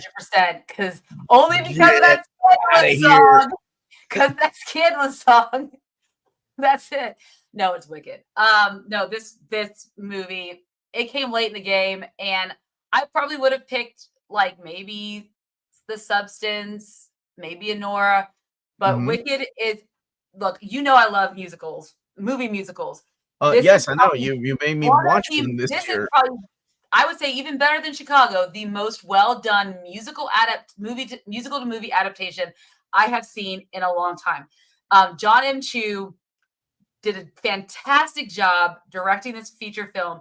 The set designs, the costumes, just the casting choices they made. These two women, like I've seen the original Broadway stars, Kristen Chenoweth and Idina Menzel. I've seen their versions of the songs, etc. Idina Menzel, they're goddesses, right, in their own right. But they made these characters their own. These two women, Ariana Grande, Cynthia Erivo, made these characters their own. The lighting was not bad in this film. It was fantastic. I don't know what you're saying. I think the cuts, the choices they made to keep the story moving were perfect, because I actually just watched the deleted scenes, and because there are deleted scenes? Yeah, there are a lot of deleted scenes, and I was like, okay, that's good. It's almost a 3-hour movie. So to keep the story moving, these cuts were necessary, and they don't really take anything away from the film at all. And I love the story, and obviously it is an adaptation. So, I love the original music. Stephen Schwartz is one of my favorite composers and lyricists, who's done a lot of musicals, a lot of movies as well. So a big fan of him, always have been. And all that to say that I was hoping I was going to like this, but I'm never quite sure, because, Great Showman and Moulin Rouge are original musicals in their own, like they're now on stage, but not Great Showman, but Moulin Rouge is now on stage, but they weren't before. But this was, so a lot of people, it's toured around America. Like, so people have seen this in a lot of different versions. And so it's really easy to ruin people's expectations of a film like this. And for them to just set the bar that high, you can't, it's hard to do a movie musical. The fact that they knocked it out of the park, to me, makes this, the best film of the year. I loved this film. And I will watch it a lot, probably. And it elicited a lot of great memes. I have one of the things that Omar's like, why is this on here? Oh yeah, what the heck is that about? Am I gonna get demonetized? I don't know. I don't think so. It's just it's the funny interview where the interviewers. We didn't touch on this, I don't think, in our discussion, but I've seen this week people are taking the lyrics of Defying Gravity and really holding space with that and feeling power in that. Would you touch on that moment in the film when Elphaba has been banished? I don't think they know what holding space. No one really knows. At that moment of the worst time. So their response is hilarious. I didn't know that was happening. I've seen it. Yeah. That's. And then she grabs her finger, and it's so funny because she just grabs her one finger. She just grabs her one finger, like what she grabs. I've seen it on a couple posts. Anyways, this is not about the movie at all. But anyways, yeah, it has some great moments in it, and this to me hits it out of the park. I absolutely love this film, and yes, it is on video on demand because I did purchase it that way. So he's like, "What's going on?" I still don't know what's going on. I think she explained it to me twice. To be fair, yeah. But I just watched it today. We watched it as a big group, and I am not a fan of musicals. And this is the second musical Amanda's had me watch this year. The first one being The Greatest Showman. I like this one more. I thought this one was good. But I love the Oz books. I love the movies. I love The Wiz. So maybe I am kind of a fan of the music in the Wizard of Oz things. I mean, the Wizard of Oz was a kind of a musical, right? The movie had a lot of musical numbers, and this honestly had a lot of musical numbers, but there was still a lot of dialogue and a lot of people just walking around talking.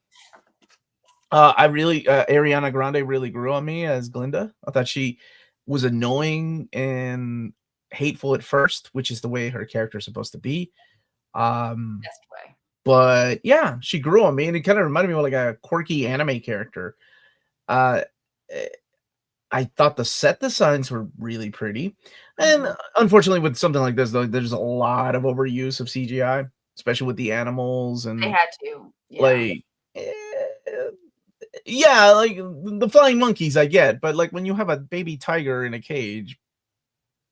Use a real baby tiger. You could probably find a baby tiger in a cage. Well, they probably had to because absolutely it had. That's what I kept joking about. I'm like, dude, it's like Professor X and Magneto. They're gonna be mortal enemies later on.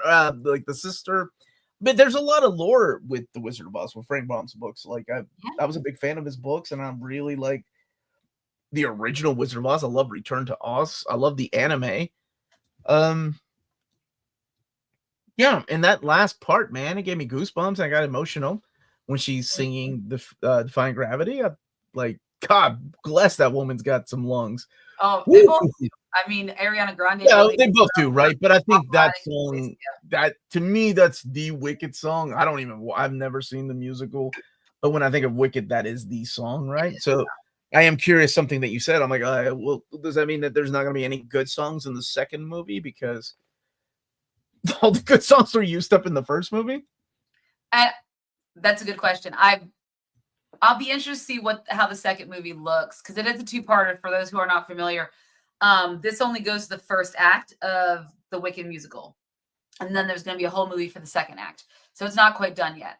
And they were smart not to put a part one in the title. They didn't do it until you showed up, like to watch the film. Yeah, like Mission Impossible.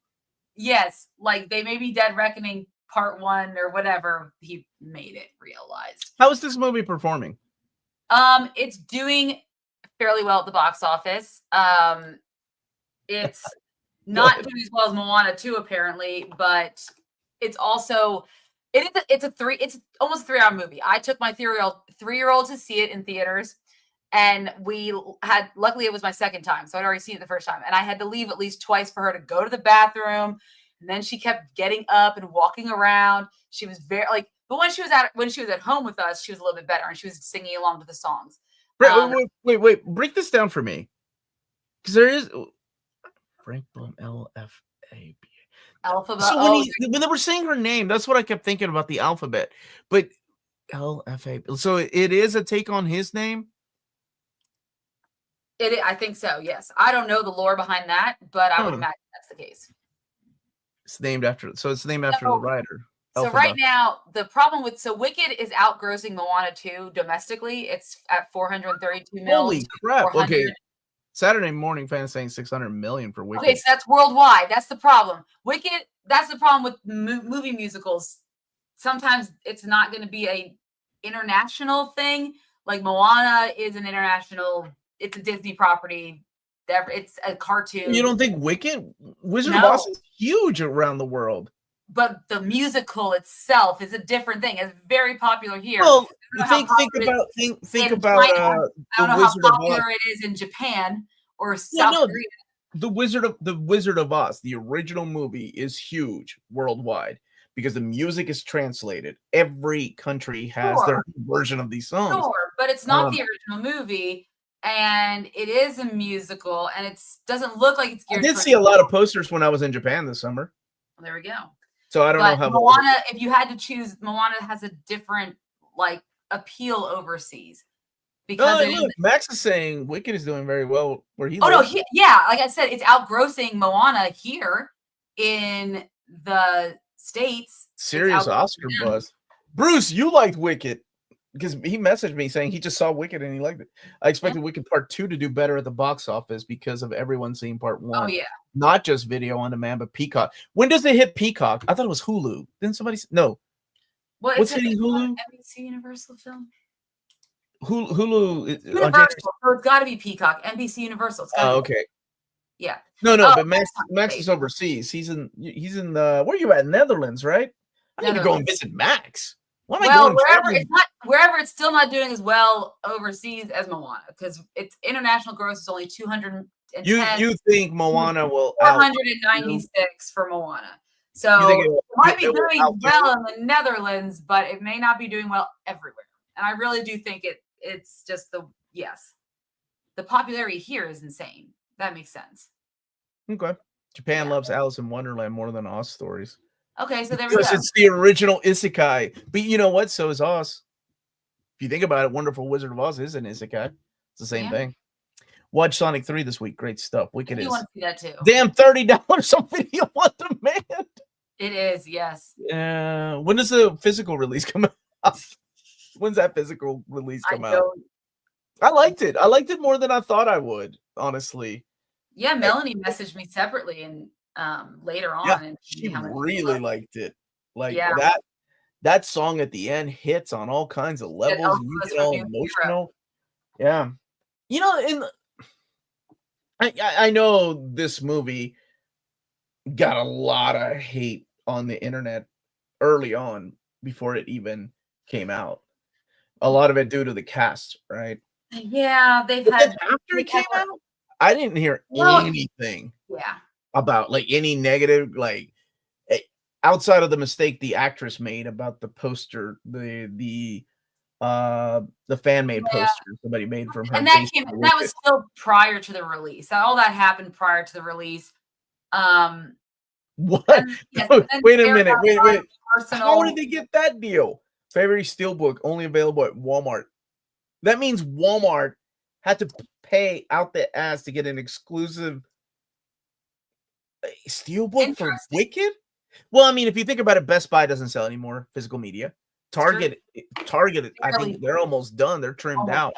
Bruce, they do sell vinyls now, but not DVDs and stuff. They sell vinyls, but they don't sell DVDs. Which is so weird. Japan sells at work movie in first, Moana's in second. Well, sales at work is huge over there. Yeah, it is. My kids told me we're fine with waiting for video on demand for Moana 2 and you are fine. Pasta, but not the Sonic 3 had to be a theater. That's awesome.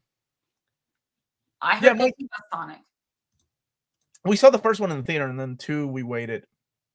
Target doesn't sell DVDs anymore. Best Buy used to have those exclusive steel, and they were $30, $30 at most for the steelbooks. Now they're $60, man. It's insane. Walmart like the only place that sells like movies because you still see the Amazon sells physical movies, right? Okay, in stores. But in stores, are they in stores? I think it's Walmart and some Targets still have Blu-rays and video. FYEs, because I know there's still FYEs out there. Oh, I hope so. They have music, so I wonder if they have movies too. I don't know. Bruce, how much is it? Just out of curiosity. Only controversy I heard about it was released. Yes, that was annoying. Yeah, it was a sing-along. Oh, they are coming out with. I thought they were starting to come out with sing-along, like special showings where you can sing along. I mean, Omar's been to a sing-along when he saw the Eras tour in. Oh yeah, I went to see Taylor Swift in New York. Everyone was singing in that movie theater. It was a nightmare. I want to sing along to these songs too, but I would rather hear Ariana Grande and Cynthia Rivera singing them. Walmart sells VHS. Huh. Oh, that's right. There was an Alien Romulus VHS, which I still need to find the freaking steelbook for that. That's the physical media is disheartening. I swear they're up in the price tag to put us off so they can kill the medium. I don't think it's really that immortal, Ibsy. I really do think it costs a lot more to print something, right? To make something physical. Put it on streaming. And when they're making a shit ton more money on streaming, unfortunately, which sucks. Because I don't like it either. Wicked sing-along is coming out. I love going to sing-alongs when I don't know the songs, but still fully commit to singing them. And you need to go, Max, because that sounds fantastic. I feel lucky. I got the Deadpool and Wolverine Romulus steelbooks for about 45 to 50. That's how much they're like 60 retail. And I thought that was way too much. $40 pre-order. Already sold out. Omar, wait, when did you pre-order, Bruce? We just talked today and you said you liked it. Did you pre-order before watching it? Good point. Yeah, and honestly, I think physical media will always be there. It'll come back. I don't expect it to be gone for more than a couple of years. Or here I go. I hope so. How about that? Well, I mean, it's hard when now that the younger generation is starting to collect physical media now. And they make a big deal about it. I haven't seen movies yet, but that's because the only space that I'm sitting in regularly is a music medium, right? So I'm seeing all the kids asking for cassette tapes and CDs and vinyls, and they're all trying to look for all of this stuff. Why doesn't this exist? Why can't I find the CD version of X, Y, and Z? Mostly it's Fall Out Boy, and it's because they either don't make them anymore, and the ones that are out there cost a couple $100. Bruce, you ordered that damn movie before you even saw it. What if it sucked? He's gonna like that thing. Damn it. Smart man. No, Omar, it's the Disney tax on steelbooks. Oh, that's right. Yeah, anything that's Disney does. That's ridiculous, though. Because Willow was the same way. Willow was $60. The movie, not the TV show. Which is something else we should talk about. Because that TV show doesn't exist anymore. It's been pulled from Disney Plus. and there was no physical release of that show. And then, and maybe thank God for that. But what if you wanted to watch more Willow, right? Like you can't. Nope, not that show It's anyway. crazy. I mean, that's because Omar keeps buying all the Fall Out Boy. I bought one Fall Out Boy vinyl, and it was a gift when I was in Japan. You can cancel. Oh, okay. You can cancel pre-orders. I did hear Jason Momoa is going to be Lobo. I didn't know he was going to be in Supergirl, though. It's interesting. Yeah, Gunn confirmed it, so it's happening. Maybe we are world building more than he thought he was going to be when he was like, we're not doing world building. My number one movie was Nosferatu. It was excellent, man. I loved it. All right, let's see what my buddy James Abel. He really liked the Nora. Yeah, and if you have your top 5, top 10, top movie of the year, let us know in the comments right now in the live. Civil War. That's another one that it would be my top 20 for sure. I didn't like it. I didn't like Civil War. Yeah, you did not like it. It was boring. Liked aspects of it. It was a lot more. It was not as appealing as I thought it was going to be. So that's why. Okay, how about this? If I had watched it on Netflix, I would have liked it more. It did not need me to go to the movie theater to watch it because it was like, what was the point? It felt like an indie movie with a well-paid cast, right? Because it was not an indie movie. Anora, Kingdom of the Planet of the Apes, Wicked, Juror, number 2. You like that Eastwood, man, still killing it. Substance, Civil War, I Used to Be Funny, Deadpool, Wolverine, Alien, Romulus, and the Wild Robot. Very similar. I will say with Juror number 2, and I told this to Omar, I said, why would you put someone like J.K. Simmons in the film and then you just let that whole storyline of him being that detective and then he gets kicked off? I don't know what Eastwood was thinking with that move, because that's more like a Coen Brothers type of move. Like introducing you to a character that's intriguing and actually driving the plot along. Yeah. But let's anyway, yeah. Let's see. My excitement for a Supergirl movie shot up considerably after Lobo news. Really? I like Lobo too. I just like Millie Alcock, so I'm good with it. Oh, yeah. She was great in House of the Dragon. Warwick Davis called out Disney on that. He wanted to watch it again. Right. Like, what if you were in that freaking movie or show? Number 3 is Alien, Romulus. 2, Deadpool and Wolverine. Number 1 is Mission Impossible. You're the guy that keeps sending that. That's always on his ranking. Who? John Woo. John Woo directed Mission Impossible 2. Of course he did, because the Holy Spirit's in it, because of all the dubs. I just saw It Used to Be Funny. And I agree. It is a heavy watch. I agree with James Abel. It is a heavy watch. And I get to see. I haven't even seen any of it. Emily. I didn't see. You saw it in the big screen. In the big screen, yeah. When did you see it? With Lyndon and Corey, we took Lyndon to see it because she likes Spy Family. Just like we saw the Demon Slayer one on screen too this year. So I've saw some anime that you haven't on the big screen. That's shocking. Yeah, I know. Well, I saw Gurren Lagann 1 and 2 on the big screen. You did too. Yeah, I did too. See, celebrate 10 years. Look, you watch more anime on the big screen than I have. Whoa. No. Wait, I did go see Evangelion, the end of Evangelion, and Evangelion with Melanie. Okay, so. Yeah, I didn't see that. Yeah. So, okay. but still, yeah, that's cool. Netflix surprised me with one this year. Carry On. Yes. It was interesting. I liked it. Karen Egerton. But if I hear one more person saying it's the new Die Hard, I'm a snap. Because it does not even come close to Die Hard. And that movie comes nowhere near the badassery of Die Hard. Come on. Yeah, but I did like it. Mission Impossible with doves, perfection. That's right, man.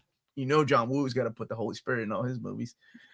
Mission Impossible 2 is my least favorite Mission Impossible. I would say if you ask most people that have seen all the Mission Impossible movies, Mission Impossible 2 is their least favorite. I like it.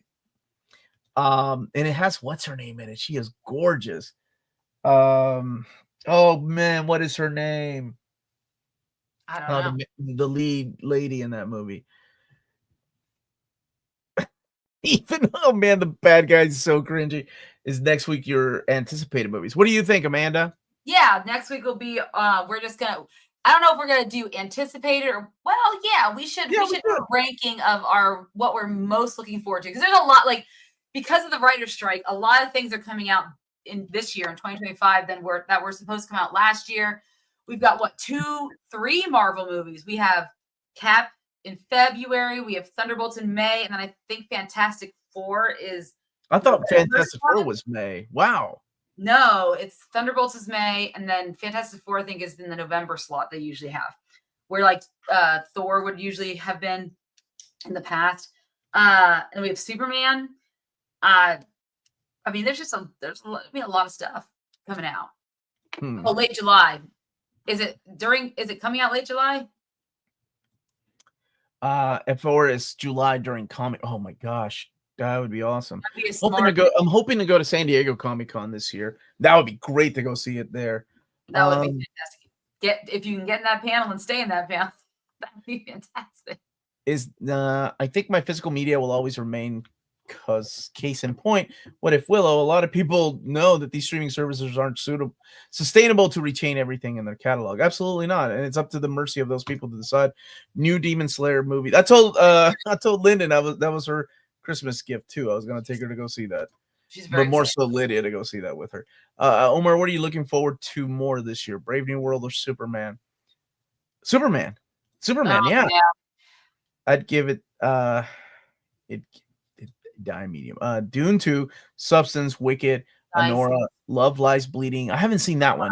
Thelma, I did see that. Wild Robot, Heretic, Nosferatu, and Harry. You really like Heretic, Matt? Just right, it's right. Sorry, Philip. Why do you want to try to make me snap, man? I saw Interstellar. I saw that Interstellar was back in theaters. Melanie would have loved to have seen it. That's like one of her favorite movies. She couldn't even type it out, right? It's so hard. Die Hard comparisons a reach, not even close. Sophia Carson looked great in Carry On. Is she the main? She's the wife. His wife, yeah, she's pretty cute. I only remember her in the Descendants movies, so I don't remember her in anything. And this one Netflix movie she was in where she married a guy in the military for his health insurance because she was sick. Nah, man, it was a scam. It wasn't. So then they were like, worried they're gonna get in trouble. I was like, they take this way too seriously. People married for less in the military. I'm telling you what, they don't care. So, I'll be honest, I didn't dig Longlegs. That's another movie people really like this year. But here's the thing, like, Triple X. What's the first? No, Triple X was the first one. Pearl. I thought Pearl was better. I didn't like Maxine. I thought Maxine. Thandie Newton, thank you so much. My goodness, she was. I think she's still beautiful. She was gorgeous in that movie. Yeah, I didn't like Maxine. I thought Maxine took a big dive. Yeah. Westworld, Buck Rogers, Popeye, Tintin, now public domains. That's right. Popeye is 100 years, right? That's crazy. Top 3 of 2024 for my cousin Maya. Wicked, Deadpool and Wolverine, Moana 2. I've only seen like 5 movies. It came out in 2024. That's okay. Tier list for most anticipated. We can do that. I think. Yeah, tier list would be fun. Thanks to Mission Impossible 2, we got Hugh Jackman as Wolverine, though. Because it's based on hype factor, so I wouldn't want to Wait, how? Mission Impossible 2. Was he in that? I don't remember Hugh Jackman in Mission Impossible 2. Was he? Because the bad guy was the guy from Ever After. Oh, no. Bruce is explaining it. The bad guy was Dougray Scott. Oh, I do Dougray Scott was cast as Wolverine. Then he could not do it. Hired Hugh after that. I don't think I could see Dougray Scott. That guy would have been good. I mean, who would have thought Hugh Jackman would have been good as Wolverine? It's true, I guess. That guy could have been good. I could see that. Yeah. I don't know what he's doing now. I don't think he's doing. The only thing I remember him in was the Ever After movie. Yes, that's all I remember him too. I actually like that movie a lot. Oh, you do? This is good. I think I'm just a fan of Drew Barrymore movies. I don't know why. I love that film. That's one of my favorites. Like, what's the one where she goes back to high school? Never Been Kissed. Never Been Kissed. Oh, fantastic film. I think I just realized I like Drew Barrymore movies, and maybe I should just stop talking. Except for Charlie's Angels. The first one. X Pearl Maxine, yeah. X. It wasn't Triple X. I'm sorry. That's the one with Selena Gomez too, right? Selena Gomez in that one.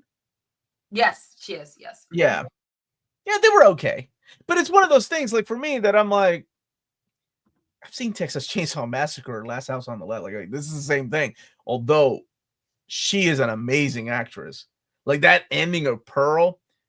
Oh my God, I can't wait to see her in Blade with or without Mahershala Ali. I mean, if they still have her in that movie.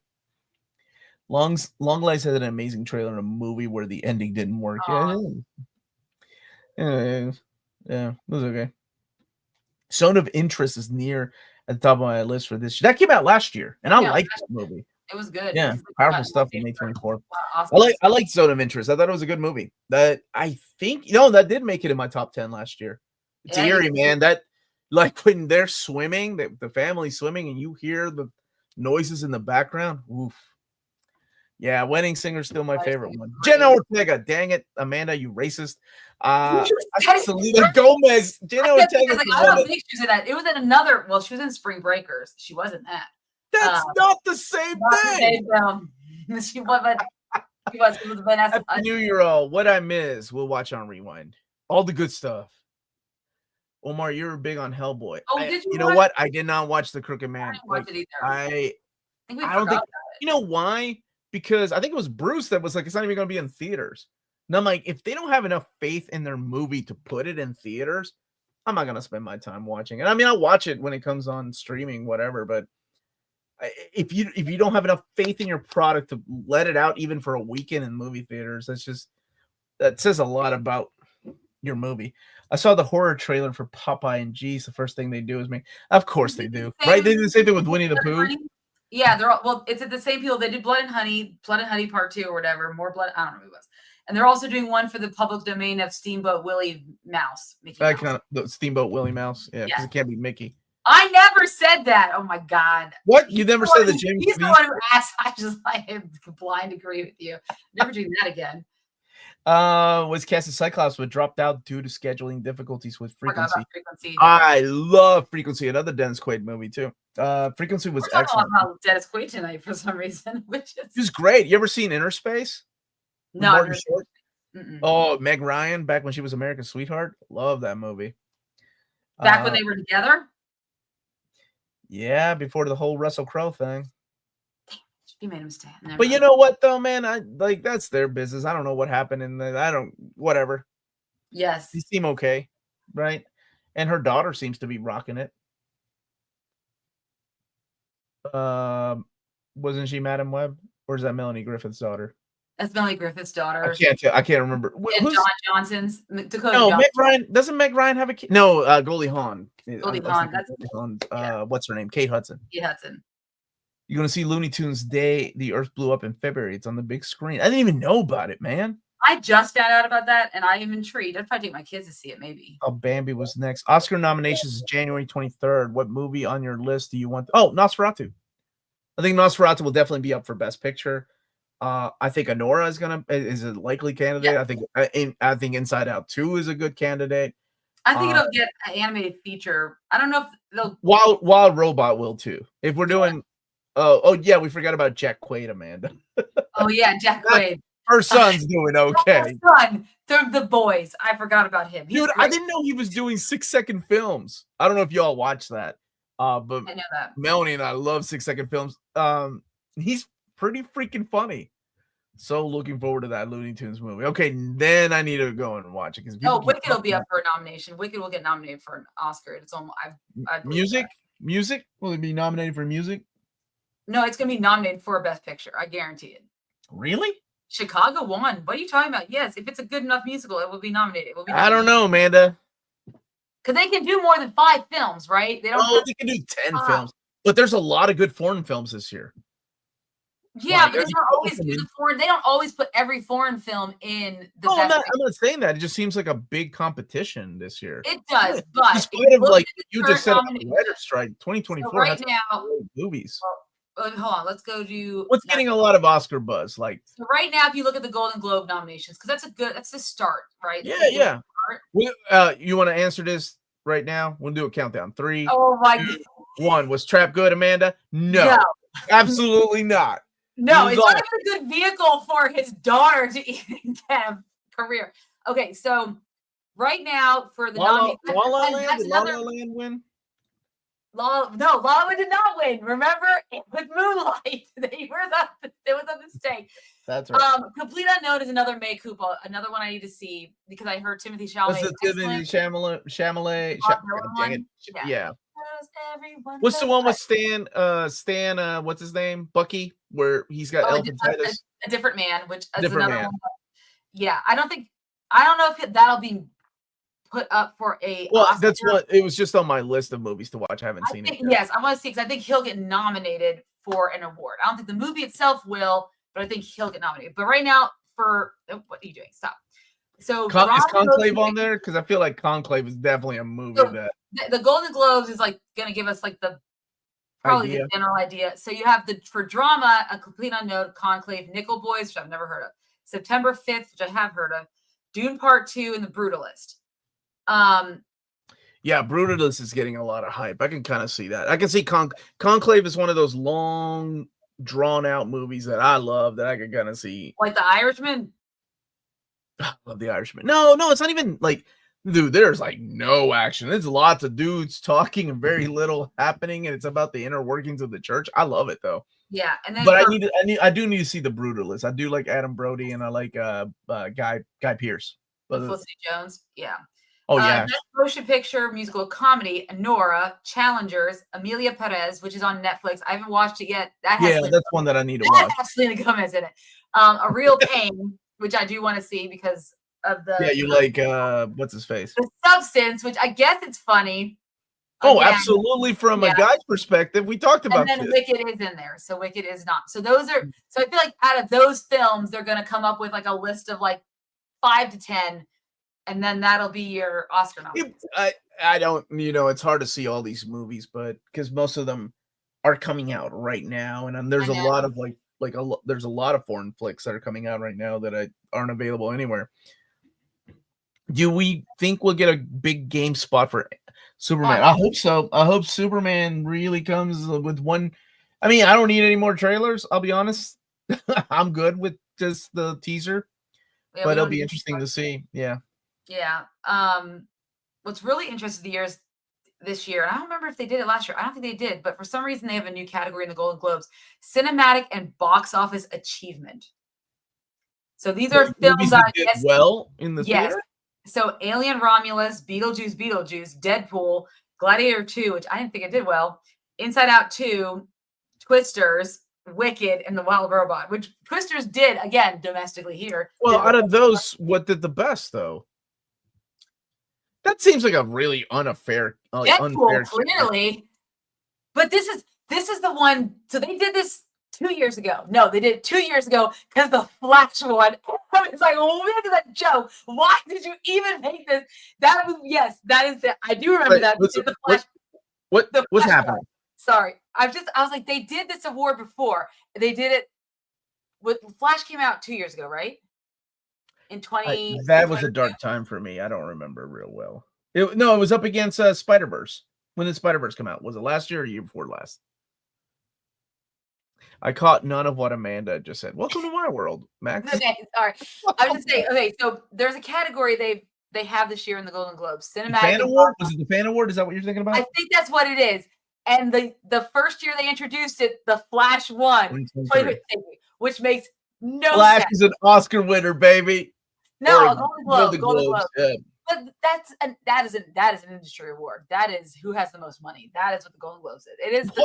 Why would they even need that? I can't get out of my head, Amanda, looking at Nosferatu being like, I don't find no.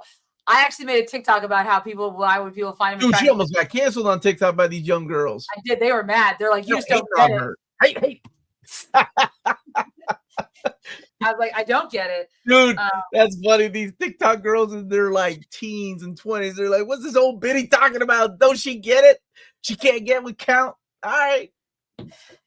I saw the ending. I was like, oh, that's gross. Oh, look at that. I love your hair, man. It looks like Supergirl. So cute. Thank you.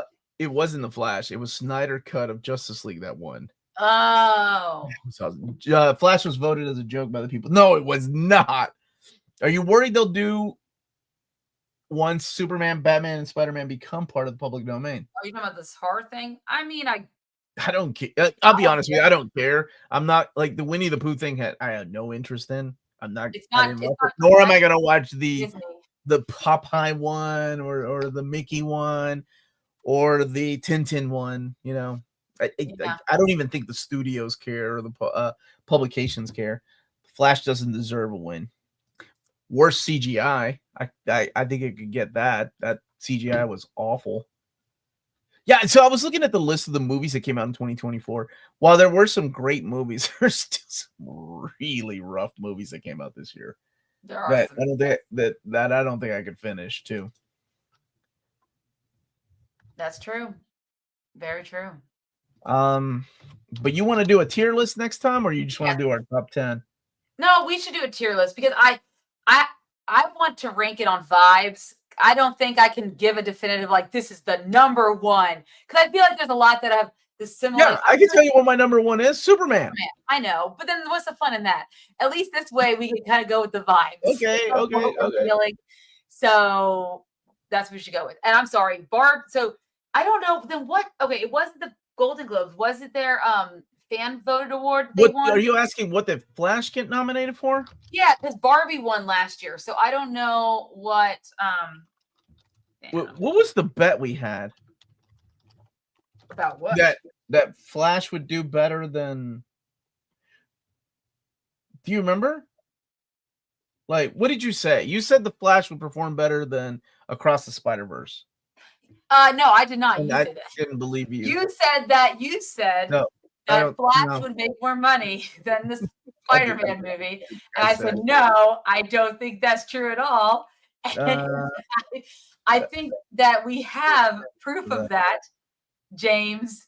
That bet. We don't need a I may not have gotten the Inside Out 2 exactly right, but I know. Wait, okay, don't pat yourself on the back twice. It was up for the so the Flash was apparently up for the best superhero film for the Academy from the best superhero is a Saturn Award, and best supporting actor in a film also the Saturn Award. Okay, then what was I know it was a major award show and they had an award and someone won and I was like, why is that even a thing? Apparently there was an award for Spanish Actors Union went to that's not it. It's gonna bother me now. I know what I've seen. So now I need to know where I got this from. Flash didn't get nominated for anything. Is it a Superman horror? Yeah, it's the James Gunn produced movie. We reviewed that years ago. Didn't really like it. We did not like it as much as we thought we would have liked it. Zack Snyder's Justice League at the Oscars, but like an honorable mention type of thing. Was that what it was? I feel like you don't remember. I don't remember either. Like, I think that was what happened. Yes, it was the Justice League won Oscars fan voted cheer moment. That's what it was. And that they've never done it again. That's what it was. Because the Flash was in it. That's why I was thinking Flash. But it was the Justice League Zack Snyder cut. And they haven't done that since 2022. Mind you, I have not seen that stupid thing. Okay, Justice League was good. I don't know what you are tripping on. Like, Justice League was legit a good movie.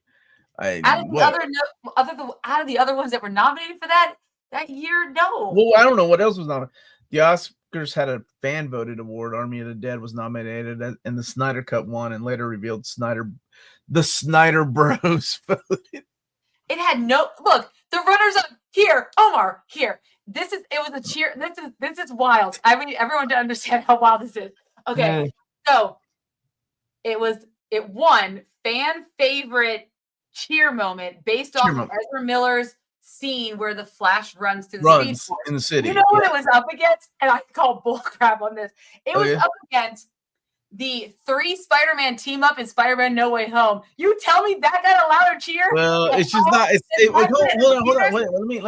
It's not as good as when Avengers Endgame for Captain America saying Avengers Assembled, battle cry moment. What? Okay, anyways, have you seen the way Ezra Miller runs though? That's why I know they've never done this again. Was this open to the public to vote, or did a committee yes, vote? it was an online poll, and then they announced it. That's why I think of this Flash. I think they showed the sequence, so that's why in my mind I'm thinking the Flash movie. You just really liked the Flash movie, and you wished it was the Flash movie. But that, yes. Got you. It's because of Snyder fans cared enough to vote. Yeah. Thankfully, Ezra Miller has ran out of all. Gosh, I could not stand that. Like, oh man. The only good part about the Flash was Sasha Calle. What about Michael Keaton back as Batman? He was great, man. Batman, yeah, that was solid. Even Ben Affleck coming in. I didn't need Wonder Woman and fly in there and then fly away. That was weird, but whatever. No, that's exactly right, Matt. Like, how could that win when it never was even in theaters? Like that. We Snyder Bros cheered so hard that it. I mean, I was in the theaters for No Way Home. I was in the theaters for Endgame. I think Omar and I stood up. I'm really positive. As soon as he said Avengers Assemble, I lost. We stood up and started clapping. There's it is bots. I felt really bad for Maddie and I think Elliot, who were with us, that I was like, I have been waiting. Oh yeah, I felt bad for decades to hear those. And let me tell you, I'm gonna lose my shit if I hear "To Me My X-Men." That when that comes on the live screen, ooh, I'm gonna lose it. Spider-Verse 2 losing the boy and the heron was a big win for anime. It was rough. But but Into the Spider-Verse won an Oscar, didn't it? The first one did, yeah. I think it did. Okay. And also, man, it's not okay. Thankfully, Ezra Miller. All right. Right around us. Got it.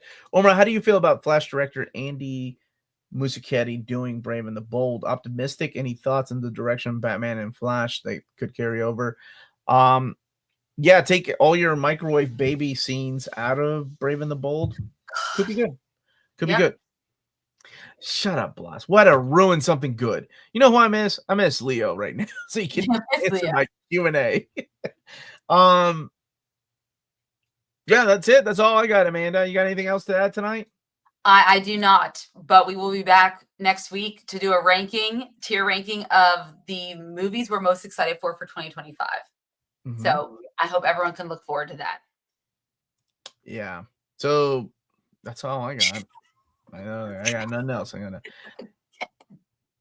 They took away my damn. I put her back. I also put this in there. What is that even about? Where's?